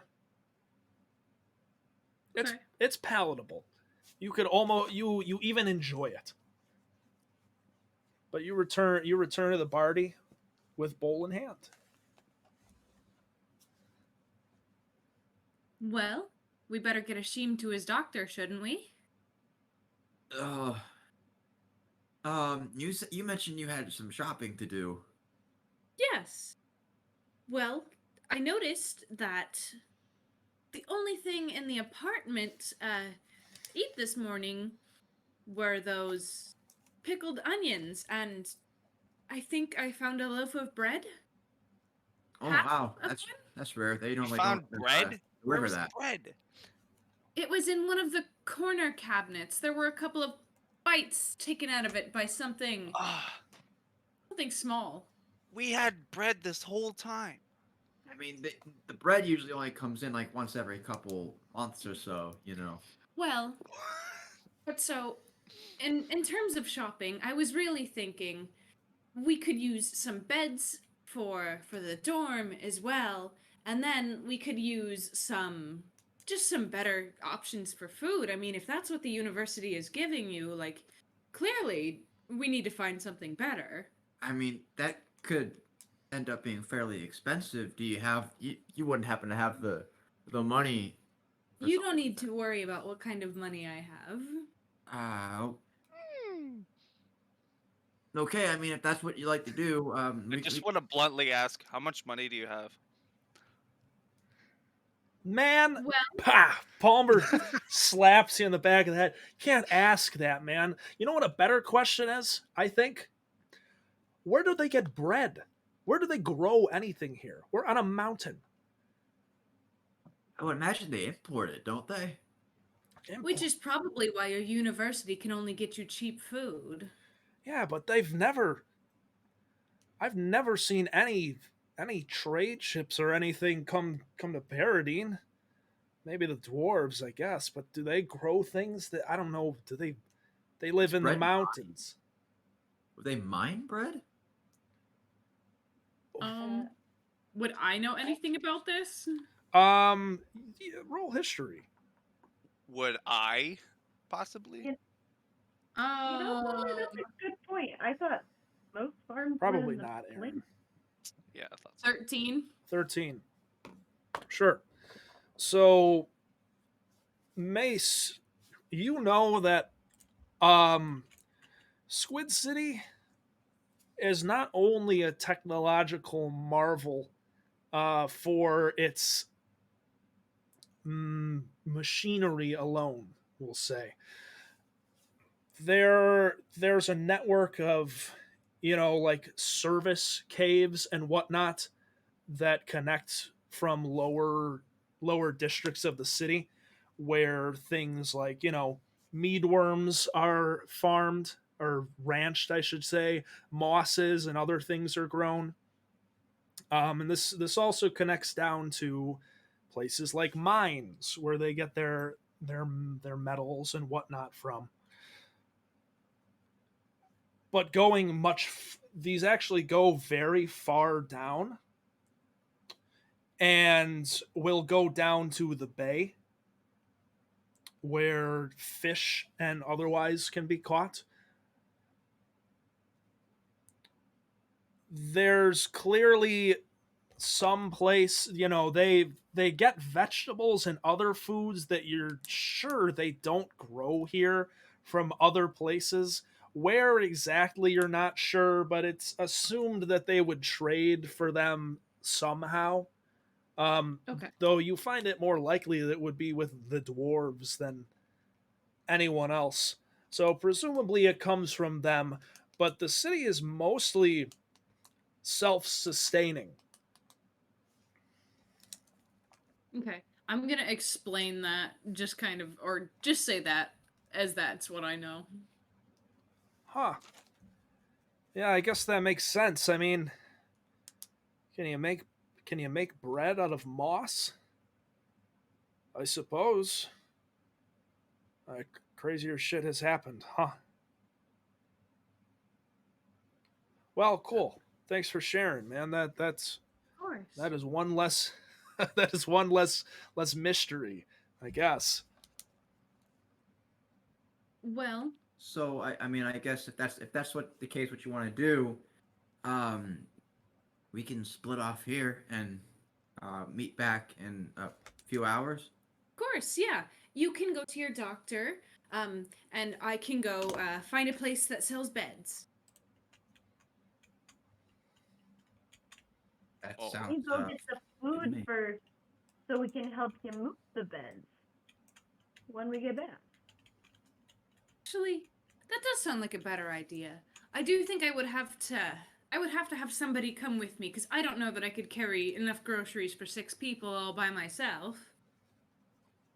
Uh, Egg ball. What? Why not go with her? You got the muscles to carry enough groceries for 20 people, probably. I do have muscles. He flexes.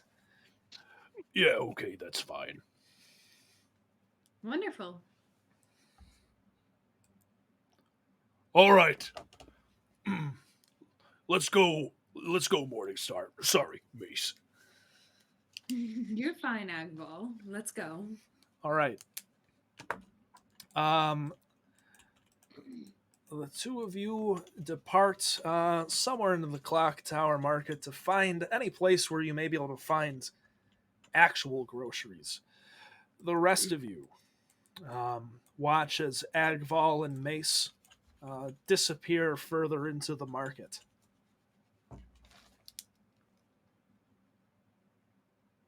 really scale disease, Palmer? All right, listen. I needed to come up with something that was convincing, but something she wouldn't want to question. All right? it's a good thing you did that because I was just about to tell her. I mean, you know I'm insecure with my scales, I'm s- especially. I'm sorry, man. Okay, I don't know how you work. Let's If you just. ask me, Ashim, your scales look Listen, fine. I've learned a lot. There's been a lot of. He calms himself down. There's been a lot of crazy shit that has happened since I have come here. First of all, the shock of just getting here is enough. And then I learn that there are other gods and they're real. Okay? That was a lot to take in. That was a lot to take in. And then all this stuff with everything else. All right. Your anatomy is not, it has not been high on my list of priorities, man. And I apologize. And I'll do better. I, But it was the I, best thing I could come up with, and it worked. It worked well enough.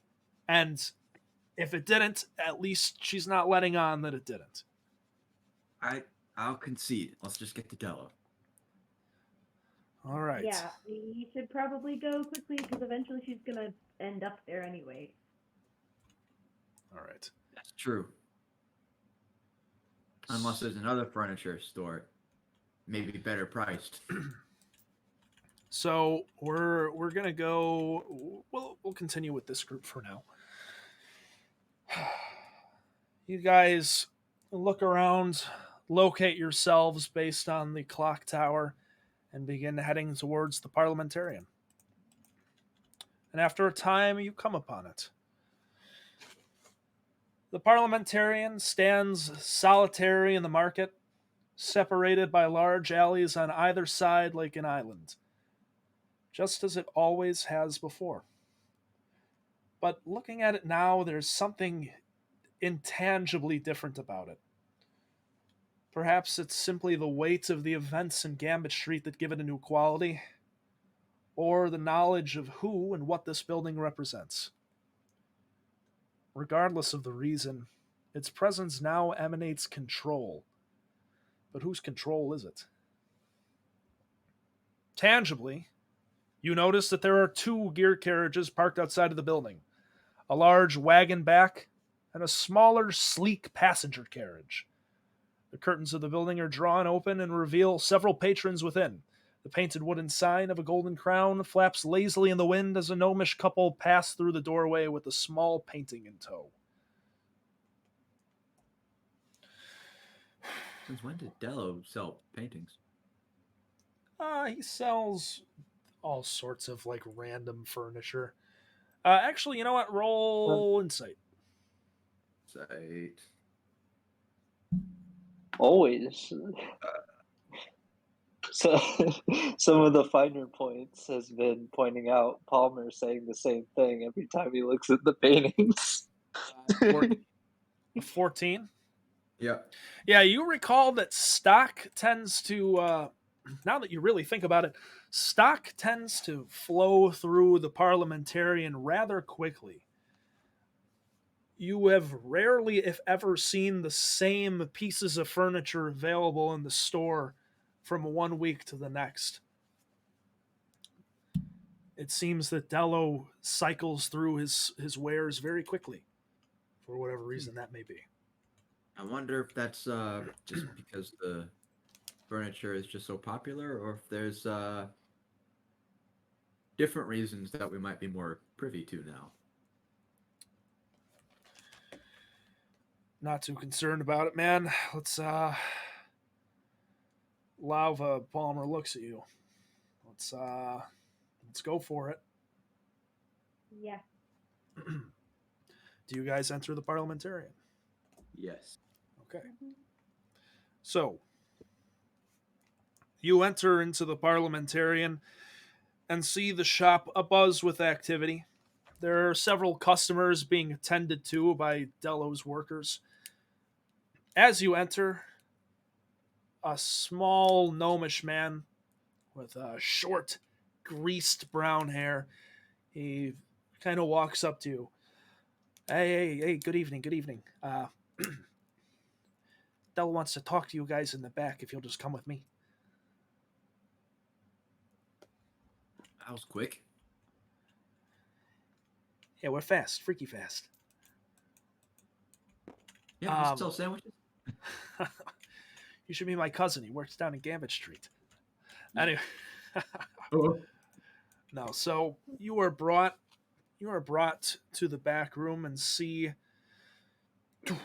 the doors open. You're quickly ushered inside, and the door closed behind you.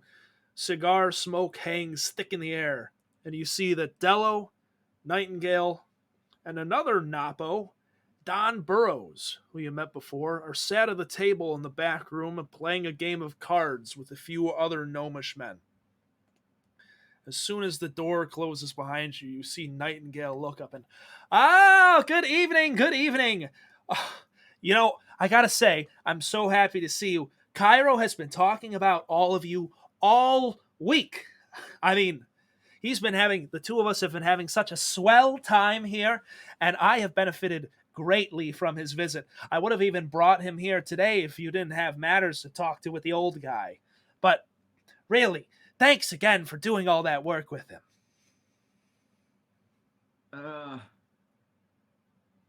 I wish we could be our pleasure. Yeah, don't mention it. Hey, Nightingale, Yeah, enough. please don't mention it.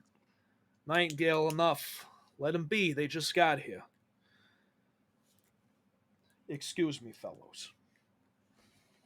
Dello picks himself up off the seat and walks towards you. It's good to see you. I got something. Well, all of us got something for you, but Palma Lauva, why don't we go take a walk for a bit? Yeah, now they're really about to get old Yellard. Oh my gosh. Yeah. he sees the look on your face and says, "Hey, don't worry. Clock Tower Market's neutral ground. If anybody does anything to anybody, everybody's going to know about that thing. You'll be safe." All right. Nightingale, don't talk their ear off while I'm gone. We'll be back soon. No promises. Anyway, so Nightingale begins to engage Aaron, Guttersnipe, and Ishim in conversation of sorts about whatever Nightingale stuff. While Lauva, you and Palmer are led outside of the shop with Dello. He ushers you out the front door and then closes it behind him as he gestures towards a wide, large street to start walking. He begins walking himself as you presumably follow.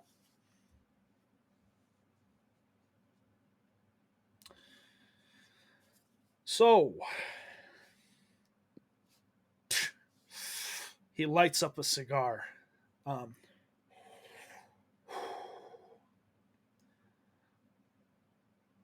how are you feeling?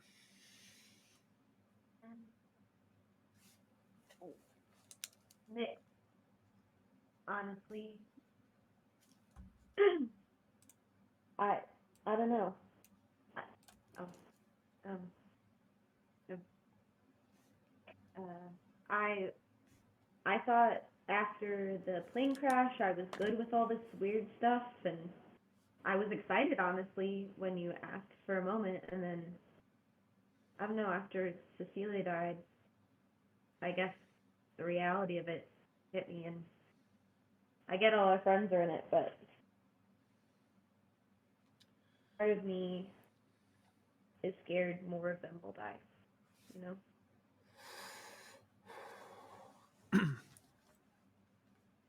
My condolences about your friend Cecilia, or whoever that may be. I'm, I understand the loss of a friend can be tough. Listen, he gestures out to the city around him. It's a hell of a place, ain't it? Yeah. Yeah, it is. Really a gem, but there's a way that things work around here. Sure, Parliament's got the say in a lot of things around here, and de jure they're in charge of everything, but de facto, well, the fact of the matter is that the family's got their hands in just about everything here. You can't avoid them forever, even if you didn't get mixed up in all this mess. Yeah. Well, I think I've made my decision, but what do you think, Palmer? Well, shit, man. I mean, Dello, you got anything else for us? I don't even know what to say or think about this. There's so much shit going on, and I don't. I get it, kid. I get it. Listen, of course, I can answer whatever questions you got, but I'll tell you this. I gave a lot. I gave a lot of info to you guys. Maybe a little too much. Maybe I scared you with it. I get it. I don't want to push you either way. All right. I know this feels like an ultimatum, and unfortunately, it kind of is. But I'm really wish I wasn't the one who had to give it to you. I'll say this: if you choose not to work with us, well, Your lives might go on just as you had planned them here, but you're gonna be marked. Whether or not you're associated with us, it don't change what you already did. There's consequences to those actions, you know. You roll the dice. Hope you get a good hand. Maybe they leave you alone. But if they decide not to, they pull the ace out of their sleeve, well, there ain't nothing I can do about it. You ain't got no name, no association to protect you. You stick with what your buddies did, well, I'll tell you things might get worse before they get better. But well, at least you'll have somebody to back you up. Around here, that means a lot. That means a hell of a lot. I can promise whatever you do, I got your best interests in mind. This ain't about money or power or anything like that. I wouldn't have offered it to you if I didn't have to. You know, we talked before. You get what I'm saying. Palmer, you promised you'll join if I do, right? Yeah, I did promise that, didn't I? Oh, shit. I don't like that sentence, man. Well, if not joining means you're gonna die, I guess we're in it.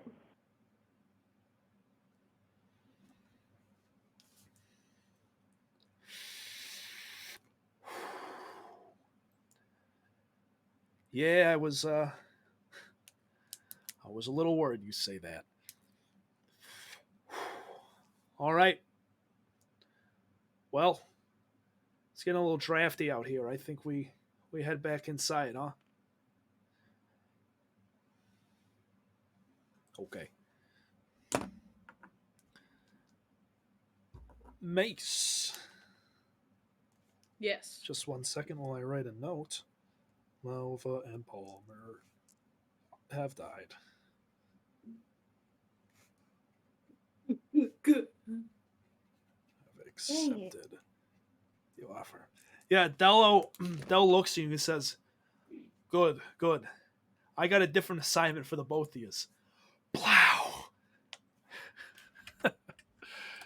Anyways. So, Mace. Yes. You begin walking through the Clock Tower Market, a place you visited quite a few times at this point. And Agval looks down at you and says, so, how's it going? I'm quite all right. What about you, Agval? Oh, I'm good. You know. Oh, whoa. Hey, look at that. He points over to a nearby stall, and you see that there's several weapons on display, mostly big, crude hammers. Oh, can we go look at that? Of course. Oh, great. And he immediately just kind of bum rushes through a crowd of people at a beeline right towards the weapons stand. Do you go to follow him? I do. Okay. As you go to follow him, you hear a hey from Is it a nearby. voice I recognize? It is not. I'm gonna look. You look and you see peering out from an alleyway. There's you can't get a good glimpse at him, but you see he's got billowing robes and it looks like a pointy hat. Hey, come here. I'm gonna do what my mom taught little gnomish me to do, and I'm gonna go right to Agval. Hey, wait. You watch as this guy runs out of the alleyway. You see he's got dark green robes, a big pointy hat with the word Wizrad on it. Um, he has a long white beard and big old spectacles. And he starts running towards. He's like, "Hold on, wait! I am walking faster. No, listen, this is very important. I'm not gonna hurt you. Come on, Tall, honey. hey!" He catches up to you. He's much taller than you, and he stands right in front of you. He's like, "Wait, hold on."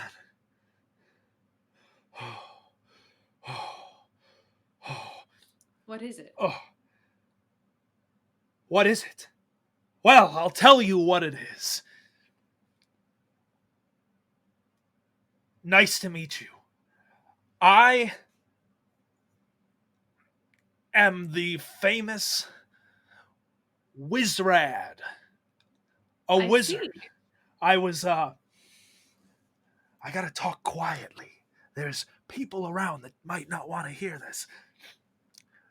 A long, long time ago, I was cursed by a powerful dragonborn wizard. I was cursed, and I've been forced to walk this world for thousands of years. Roll history. Okay. That's an 11. It is the year 995. I was on a journey in another dimension with my apprentice, Guybrush Johnson, when I was separated from him and I was transported here. Now, Zagwell when you need him. I'm trying to get back to him. And so, but I need the money to purchase components so I can open another portal and find him. I'm here to sell pieces of other worlds, rarities unknown in this area. And you look like the person who might understand the value of these things. Please, I beg of you, view my wares, view an old wizard's wares, so that I can get back to my apprentice. All right. Good. Whew. He opens up his robe, and you see several things. They look, well, he describes them to you. First, I have here the rock of weather detection. He pulls out a rock upon a string. It will simply hold it or hang it outside, and it will tell you the weather of anywhere that you are. Truly magical. We have this talking enchanted doll. I've been alive for thousands of years, and I like to talk. But I'm a doll. It whispers secrets to you, and I've used it to store many of my spells, and you could possess this knowledge yourself. Here, an unbreakable arrow. You see as the arrowhead snaps off. An unbreakable arrow. Fire it 1,000 times for any bow, and it will still stand straight as when it was fletched by the elves. They say that all 4 moon elves had a hand in creating this arrow. Here, you see a vial of a green liquid substance. Magical oil from the sea serpent of Nottenhold. It'll cure your ailments, everything, even your asthma. And I don't have asthma. And finally, I have this. CBD oil. He pulls out a tome, and you see, it's in a language I cannot translate, but perhaps you may be able to find someone that can. You see it's in Gnomish.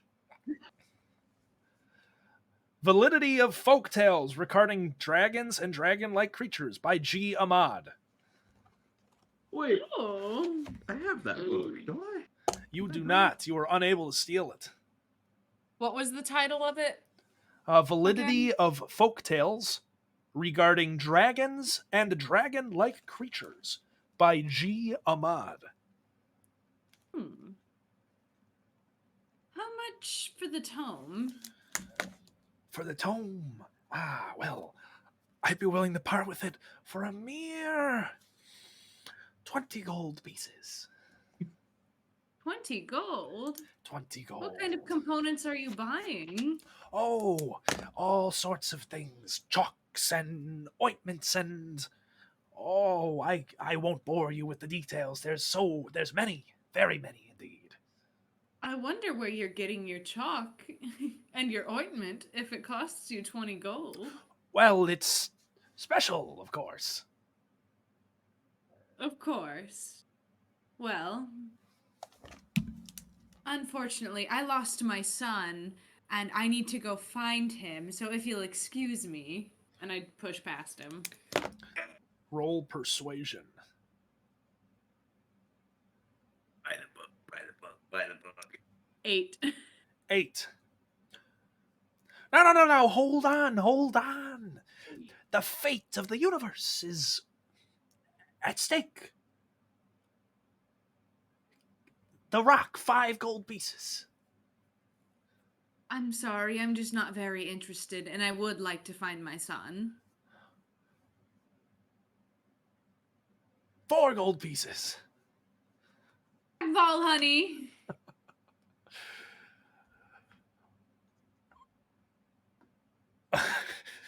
he looks around and he's like, "Oh, wait. What did you just say? Huh? What name did you just say?" Agval.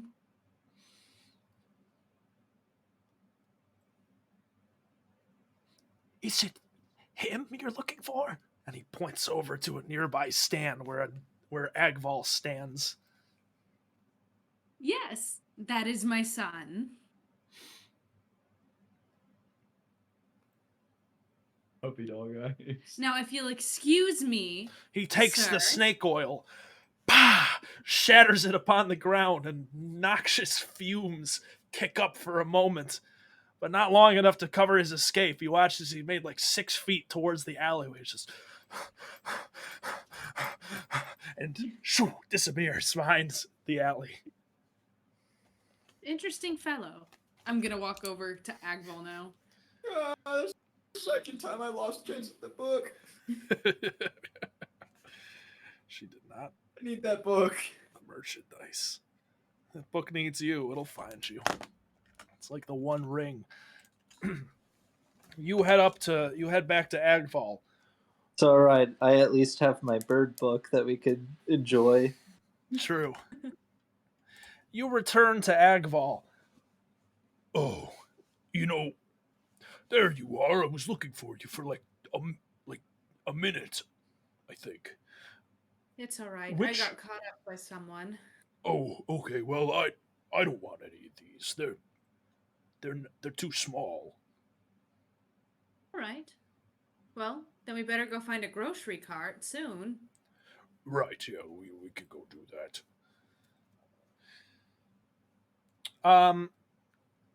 After a time, you search around, and find yourselves at one of a few grocery locations, food stops. What exactly are you looking to purchase? I'm just looking to purchase like a large amount of food, like literally enough food to keep 6 people fed for about a week and a half. Okay. Well, let me do the math on that real quick to determine how much that's going to cost you. Okay. Yeah, you find a store eventually and begin collecting stuff with Agval. 6 people for a week. About a week and a half. Week and a half. We'll say like 10 days. 660. It costs you about 60 gold pieces. Okay.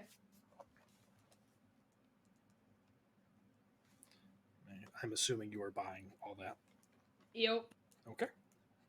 Pieces worth of food for the party. Okay. Okay. You see that Agval has several burlap sacks on his arms. All right, where to next? Well, we should probably head home and quickly so that way the food doesn't spoil. Do you want to get like furniture though? Well, yes, but it's going to be hard to carry the furniture and the groceries at the same time. I could do it. Are you sure? Look. And he takes some burlap sacks off and puts it on one arm instead. See that? I do. Yeah, I could do more. Give me your All right. bags. See? Very wonderful, Agval. Well, let's go find a furniture store then. Oh, I know a place. You do? Yeah, we could go there. Wonderful. Lead the way. Great. Okay. Yes. You see that he is you get the sense that he is just overjoyed to be given the opportunity to show his strength to a new person. And he begins taking you south. Okay. Palmer, Lava, and Dello. The three of you return to the parliamentarian, pass through the front doors, and then into the back room, where Aaron, Snipe, and Ashim, the three of you have been engaging Dello in, well, I mean, Nightingale. sorry, Nightingale. No, Dello, his shadow clone. Anyways, I didn't know this was Naruto. yeah. My fucking waifu jutsu, where he, turns himself into women or whatever. Anyways. Waifu no jutsu. Hoya! So, anyways,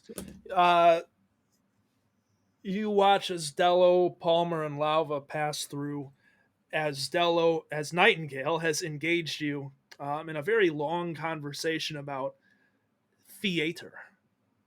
I'm listening, but like I'm cradling my head in my hand, nursing a headache from the nonstop talk that he's been giving us and not wanting to tell him to stop.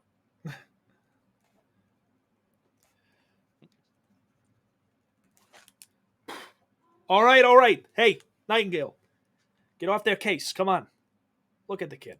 God, he's done. Thank God. All right, everybody. Take a seat. Let's talk about things.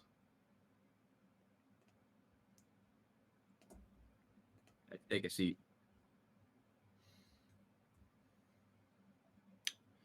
All right. Now that we have all confirmed your status here, let's talk about Shearbuckle, huh? I know I gave you guys a lot of information already. There's still a lot you don't know. Frankly, there's a lot that you don't have to know right now. I'm not going to bother telling you about it, but if we want to get back at Shearbuckle, actually, based on all of your reactions. Yeah, it stopped at if we want to get, and Okay. then If we want to get to Shearbuckle, all right, get back at him for trying to take your lives and Cairo's and breaking the deal. Well, we can't go straight to him. The fact of the matter is that he's too well defended. He's got too many connections, too much going on for us to strike at the heart. We got to knock him down a few pegs before we can get to the beast. Our first target is Shearbuckle's son. I see the looks on your faces. No, you're not going to kill him. How old is he? Ironic you asked that. He's about your age. And in fact, he's a student at the university. We're bringing this work into the campus. Not quite. His name's Carlin Shearbuckle, and I've learned that he's going to be attending a party at a house on 715 Creeks Road. It's near the university, but it ain't on campus. Is this? Hold on, Lauva. You mentioned that uh your team captain for Gnome Ball is hosting a party. Yeah, you said it was close but off campus. I never got the address, but I could be the same place. Well, look at the convenient fucking coincidence. I love when things work out like that. Listen, here's the deal. Carlin ain't cut out to be a made man. He ain't too bright. He's very impulsive. Ain't fit to lead. Because of his father, he still holds some sway over his men. And he's an obstacle. I said you ain't gonna kill him. Here's what you're gonna do. Carlin's notorious for getting in trouble with the constables around here. And I've got it on good word that if he gets arrested again with illicit substances, it's going to take some serious time and money to get him out of prison. Time and money that Shearbuckle's going to have to spend. What kind of illicit substances? He snaps to a couple of the gnomes behind him who open up a cabinet and bring out a small, nondescript package and hand it to him. Well, I got some meadworm goo right here. Okay. I mean, so long as it's not crimson, because we may have a conflict of interest if it's anything like that. Yeah, don't worry about that. I got that covered already. Your buddy Agval ain't going on this with you. Oh. Uh, what's his deal then? You hear Don Burrows over from the side of the table. Yeah, I got something for him. Big, strong, dumb guy like that, perfect for my line of work. We're gonna find something for him to do at the construction yard. Will he stay safe?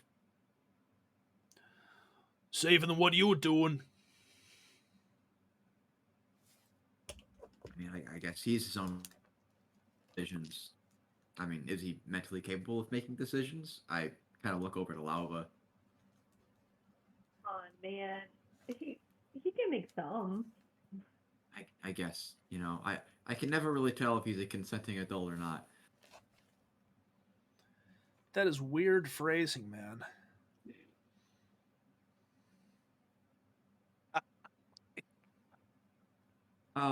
Okay.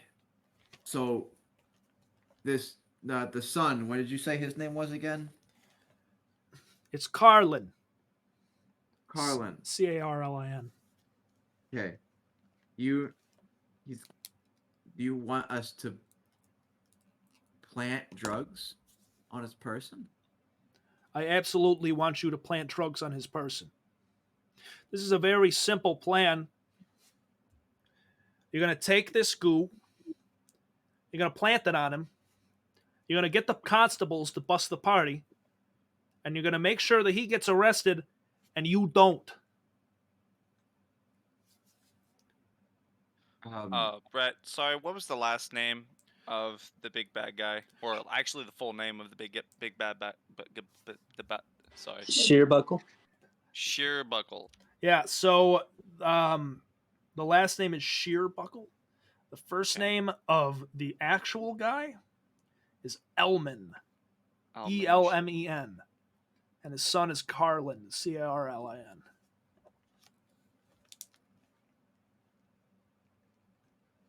So, how can we have you considered that the possibility that the constables might be under the payroll of Sheerbuckle? I've read a few mafia books in my time. I, I'm pretty familiar with how you guys operate. First of all, kid, forget everything you've ever read about in a book like that. Squid City ain't like this. Second of all, no. Don, I think, can elaborate a little better than I can on this. So, the house that you headed to, well, it's deep in our territory, right? Right outside the university. Except for this one house. It's unincorporated and the landlord ain't gonna sell it to us. We can't afford having neutral ground and right smack dab in the middle of our territory. You see? And this is the house that the party is happening in? Yeah, it is. That's probably why he's going. Dumbass kid feels safe. Probably thinks that he's flipping us the bird, you know? Standing right where we can't get him. But you ain't gotta worry about the cops. They well, maybe they ain't. Let's say this. We already took account of all the bad eggs. There ain't none around there that's gonna give him any favors.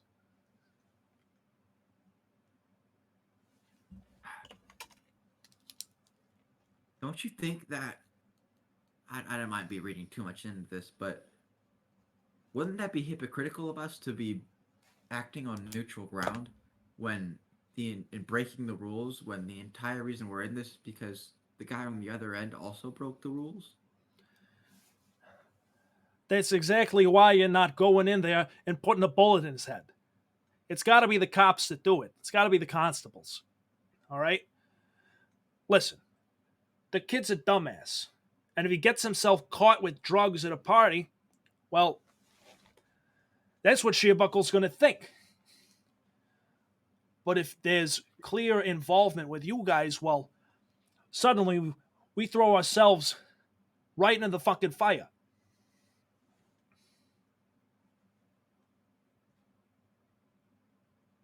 You want to stand the flow of events here? I think so. I look over to Aaron and kind of ask, "What do you think?" I mean, I don't see an issue with what we're doing right now. We just gotta take a drug and plant it on somebody. Seems simple enough. Lava, I when mean, did you it's a say this lot. party was happening? It's a lot more simpler than being shot at by people we don't know in a carriage. So I guess that's true. Yeah, well, I see where you're coming from, but he does have a point. who is? We Oh, oh, sorry, someone opened the door. Yeah, get the hell out. Okay, sorry. Uh, I see where you're coming from, but honestly,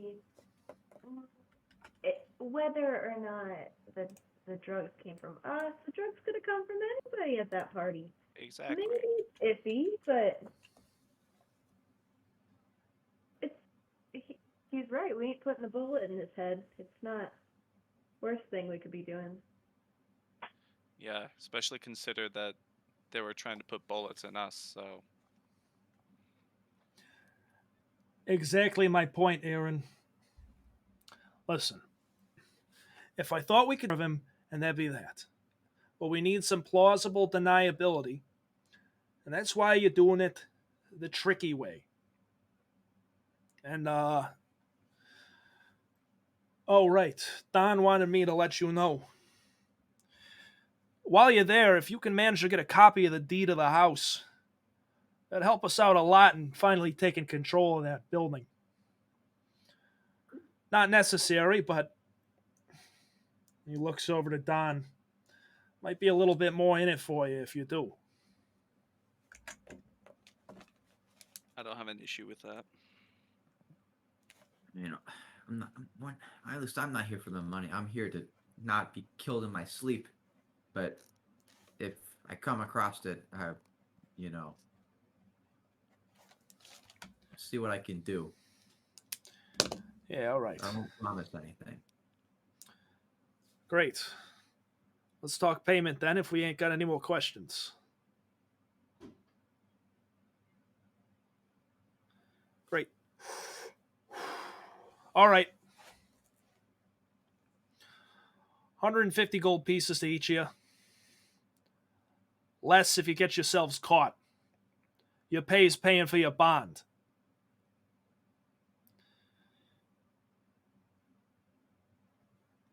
You'll have to talk to Don about how much you're going to get if you get that deed out of there.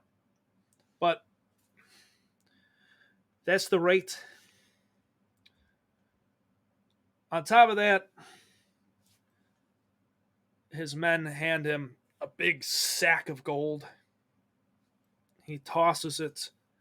He tosses it to you, Aaron. 250 gold pieces. Call it an equipment fee. Purchase whatever you need to get this done right. Whatever you don't spend, you can keep. I don't care how you divvy it up. Okay. Oh, if you were looking to rent a carriage to bring you there, there's a spot I know of a little bit south of the market that they can get you a carriage rental for cheap if you mention me. It's called Newman's Carriage Rentals. Check it out if you want.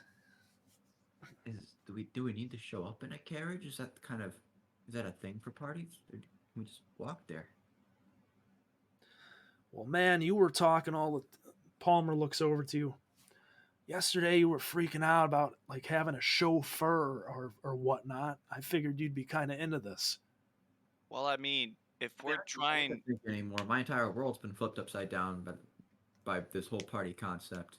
well, I mean, another thing is, if we're trying to plant drugs on somebody, we don't want to catch any. We don't want to be out in the open and flaunt what we have. We don't want people to notice us. All right. Like we need if we're trying to be stealth, then we have to be stealthy about this. I think a carriage would draw too much attention. Well, we can figure out how to spend this money when elsewhere. Maybe in the confines of our own home.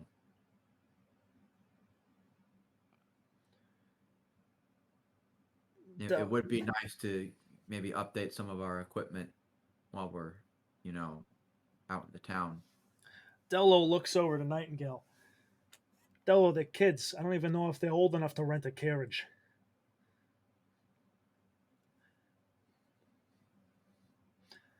They'll figure it What do you out. mean? Aaron's an old man. What do you mean? I'm like 80. You're He's 80? freaking old. I'm an elf. I Got know a you're stutter. I know you're an elf. Sorry, even living with them, you it's kind of difficult to tell how old you guys are. My bad. Fine. So that as I pick up the sack of gold. All right. I ain't got nothing else for you. It's up to you how you do this.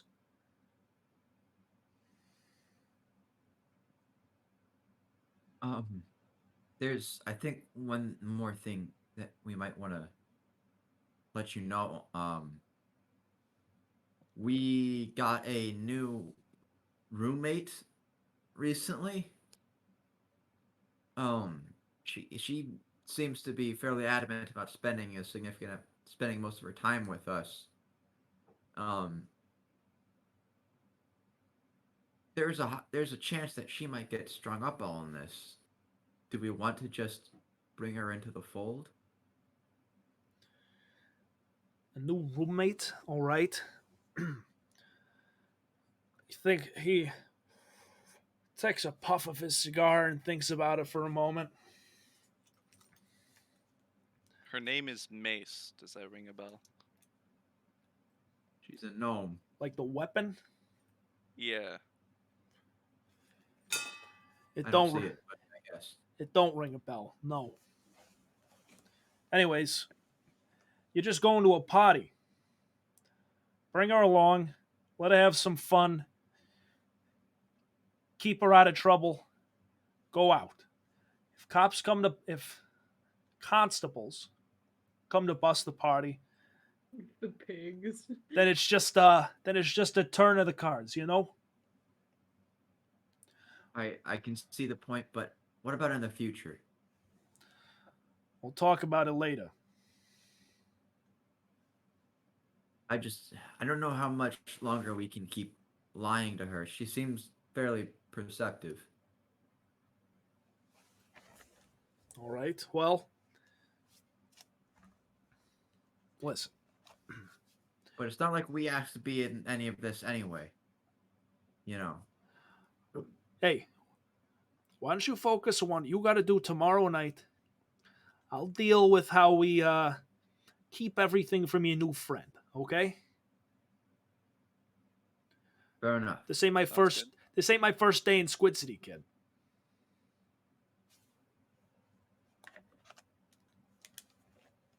And I'm ready to.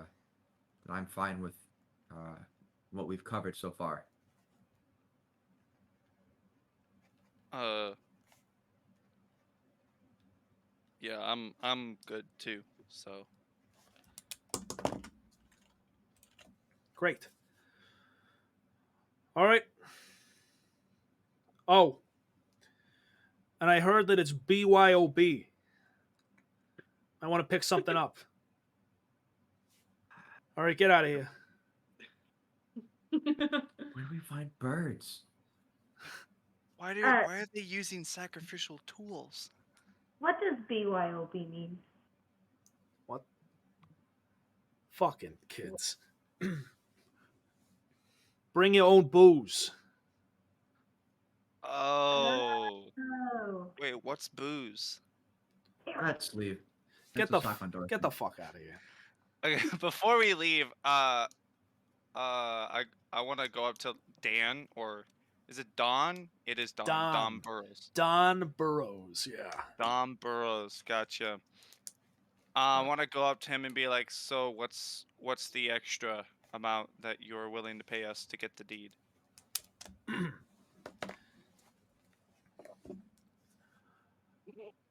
We'll talk about that once you got the deed, kid. Oh. Okay. I just leave. Hey, Huh? I'll take good care of you. Don't worry. All right. All right. Cool. I kind of just go out and leave Alright. with them. You guys exit the back room of the parliamentarian. Do you leave the parliamentarian building?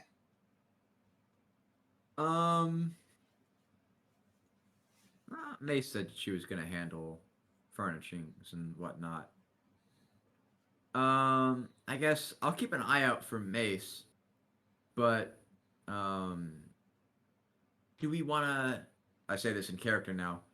Do we want to just head back home then? Mace mentioned that eventually she was gonna get furnishings. Well, I told her to wait. What is this accent? I told her to wait for the furnishings, um, for us so we could help her. So maybe we should stick around. Yeah. We She's could. probably gonna need some help. That's fair. Maybe should we look around town for maybe some stores on equipment and use this equipment fee that they've given us? Uh, I'm gonna be honest. I don't know exactly what we need in order to get this done. Well, I'm curious to see if there's maybe any stores that are vending something of the magical variety. Something that may help us. I don't know. The spells that I study aren't quite the utilitarian kind. So maybe anything that can give us an edge might be of help. And also maybe something just to keep us a little bit safer while we're out in the when we're not in the confines of the university. True that, but we can probably use what we have at our advantage, what we already have. I mean, we all have our individual talents. Like I turned Gord invisible, so maybe I can do that the same and make Well, I it. mean, we have 250 gold, you know. But he said we By, could pocket it if we didn't pocket whatever we didn't spend. So say if we don't spend by all of it. pocketing anything that we never spend. I'm saying we have an opportunity here to put ourselves at least of a step closer to safety from threats. We might as well take it. We could get party clothes. That What is was true that, too. Jenna? I didn't hear that.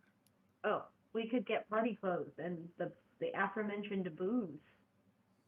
It's true. We can bring some dweeb. I'm sure you'd like that, Ashim.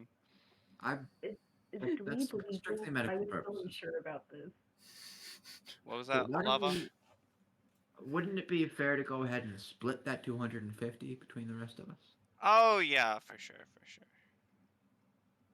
I feel like you're saying for sure, but you're not really saying for sure. Fairly against spending any of that money because I wonder if it has I'm a any. gambling addict. I want to go back to Gambit Street. God damn it. Anyway, Jesus. so out of everybody I see here, I'm discounting Agval and Mace. So 1, 2, 3, 4, 5 divided by 25. That is 50 for everybody, and I distribute that. Okay.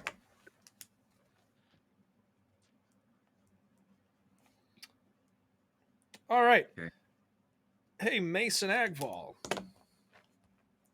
After a Yo. time, Agval leads you down to the south to a building.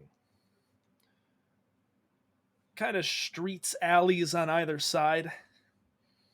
It's a short, stout, one-story building.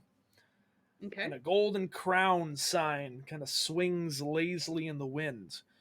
Agval looks down at you and says, "Oh, I got my chair from here." You did? Yeah. All right, well, let's go inside and let's see if they have any beds for sale. Okay. Don't. Sure. He opens up the small little door. And you peer in. You see that the rest of the group is within the parliamentarian. Oh. Hello, everyone. Oh, Mace, hi. Oh, hello. Hey, man. Well, Hey, have they found man. any beds? Or are there any beds here? Sorry. We just got here, so we didn't have much of an opportunity to look around. No worries, I understand. Well, let's see what they've got, and I'm going to step inside. Okay. Let's see. So, what kind of furniture are you looking for, Mace?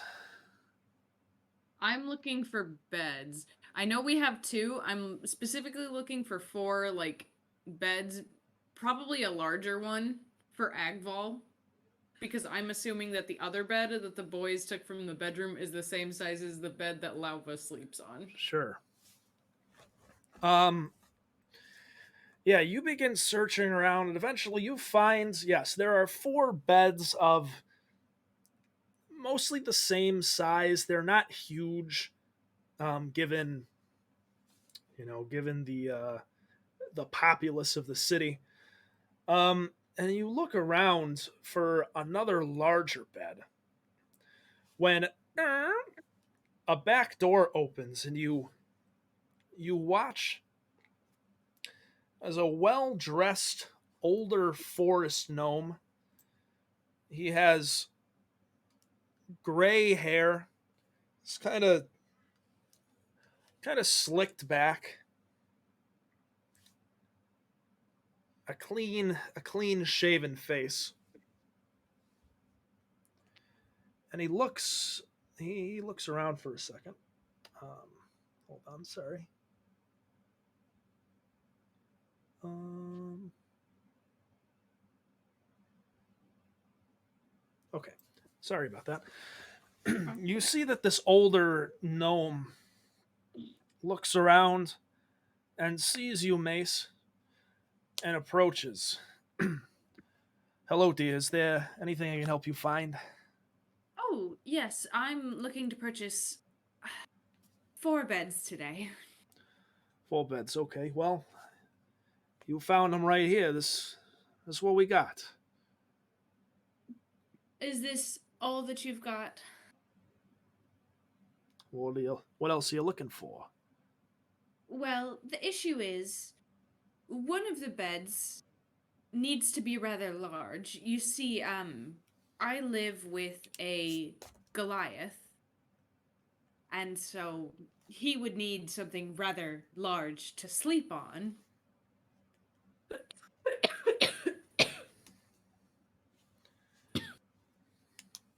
Oh, all right. Yeah. Let me see what I can find in the back. Please, thank you. The rest of you watch as Dello engages in this conversation with Mace, and then returns to the back room. Uh, I go over to Ishim and I'm like, do you think Dello would offer us some carriages to take these, uh, take these beds back to the university so we don't have to haul them away ourselves?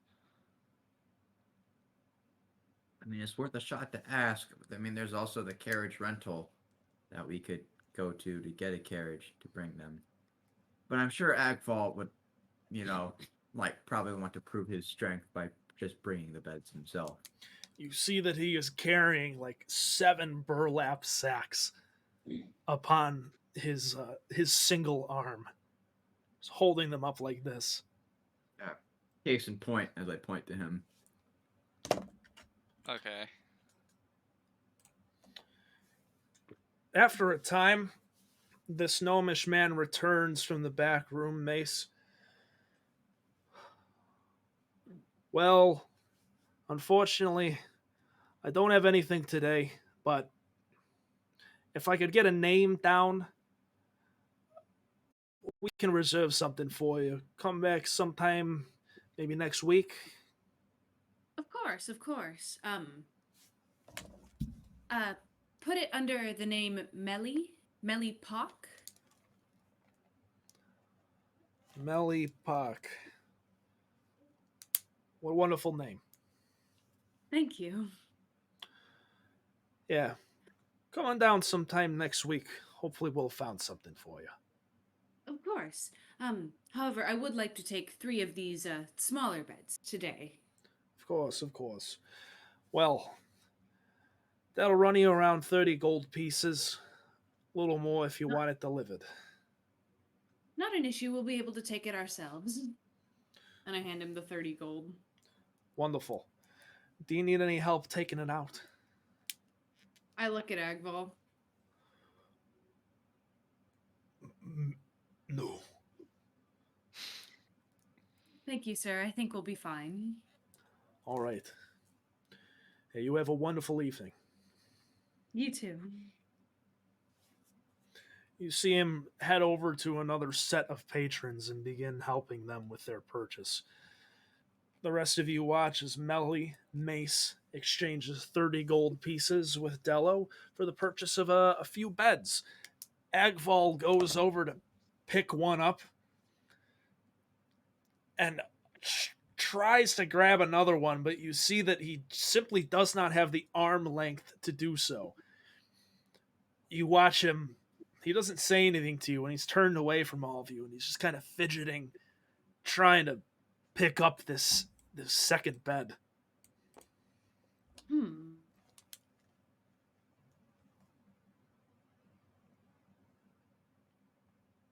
You froze. Oh, me? Anyone? You Oh, froze. asked Agval, do you need some help? Oh, I didn't hear that. Yeah, go ahead. Oh, Agval, do you need some help picking that up? I don't need any help. Okay, Agval, it looks like can you I need carry help. him? He looks at you, Aaron. He just turns around. I would like to subtly cast Unseen Servant to help bear the weight of the bed. How much can your unseen servant lift? Good question. Let me I'll look that up real quick. It's like 10 pounds. It is 10 pounds less. Okay. All right, you. It's a 15th less heavy, I guess. Maybe not. Maybe not that heavy. See. Look, I'm doing it now. I can't get a reach on it. He looks at you, Lava, and he looks at Aaron. Aaron, go away.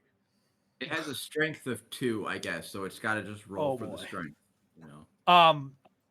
Aaron, he looks at you and says, "Turn around, go away." Are you sure you don't want? I'm sure. I'm the sure. facts? I mean, I'm trying to help. I'm sure.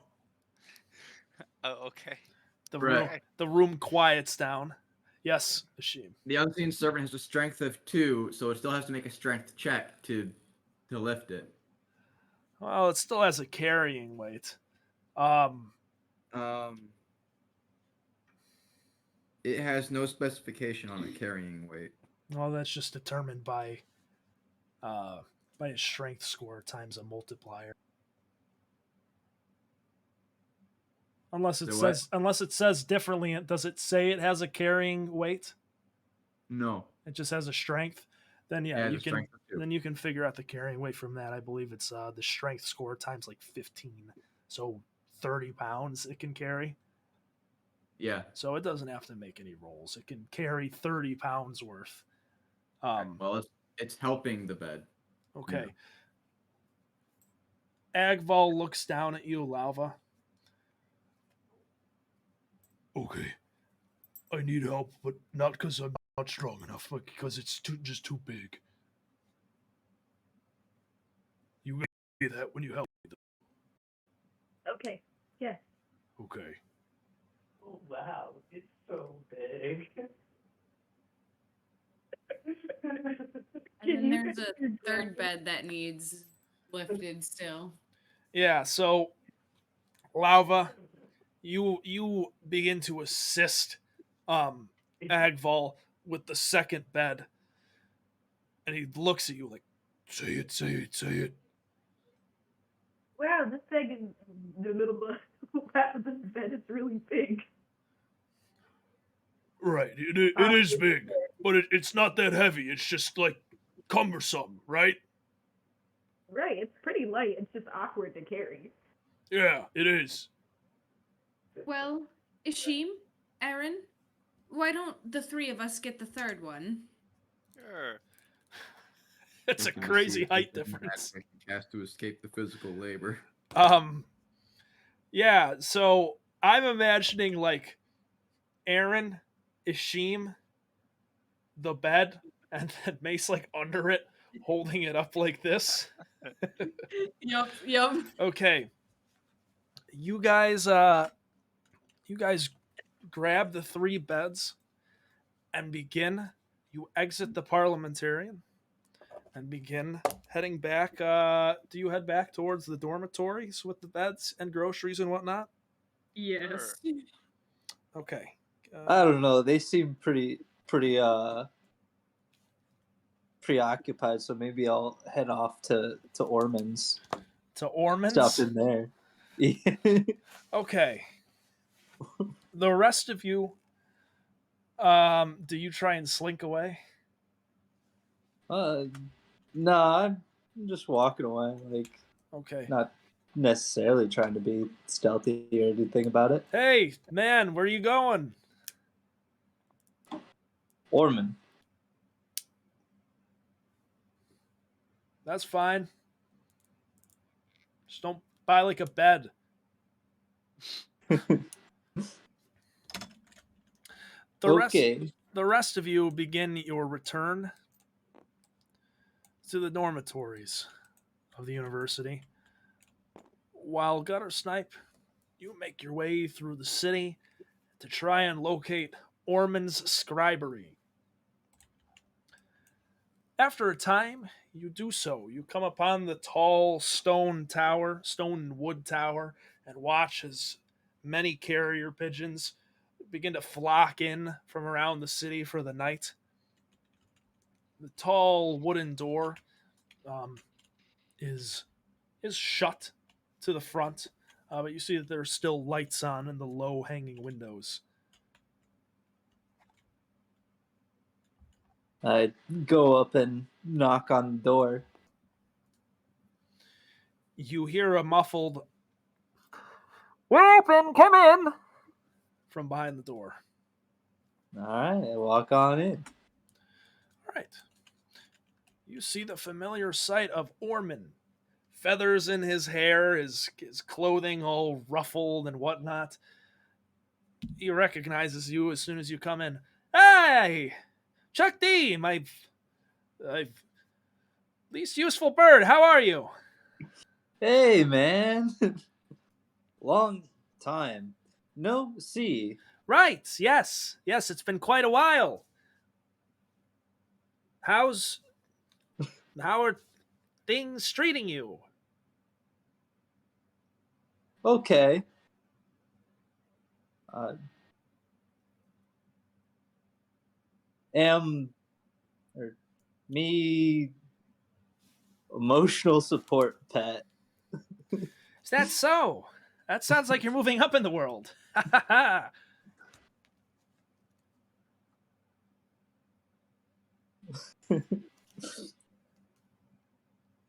Go many adventures. Have you been delivering any Live. mail there? I'm just kidding.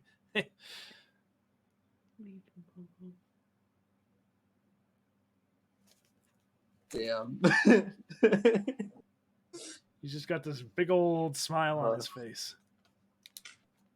I seeing that I clearly hurt him, I'm gonna walk out. Wow. Okay. You know what?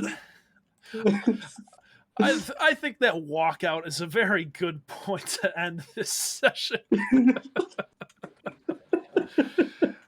So some things before we end, not related to the things we talk about after the session. So you've all been given gold and whatnot, and items to, or like an instruction to prepare for whatever you're going to be doing. We will have some time at the beginning of next session for, as a group, you guys to like, oh, we should get this, we should do this, etc., etc. But to avoid the trap of planning for 3 hours and sessioning for 0, we're going to try to. I would like to come into the session with at least a general idea of what you guys will do. And again, if like in here, Dell, for example, like in Tim's campaign, if everyone decides we're not going to go with what the plan is, once you get there, then that doesn't matter. But have an idea of what items you may want to purchase, or like things you might want to prepare or whatnot, so that we can smoothly get through them in our next session. Does that make sense? Great. Yeah. All right, then, everyone.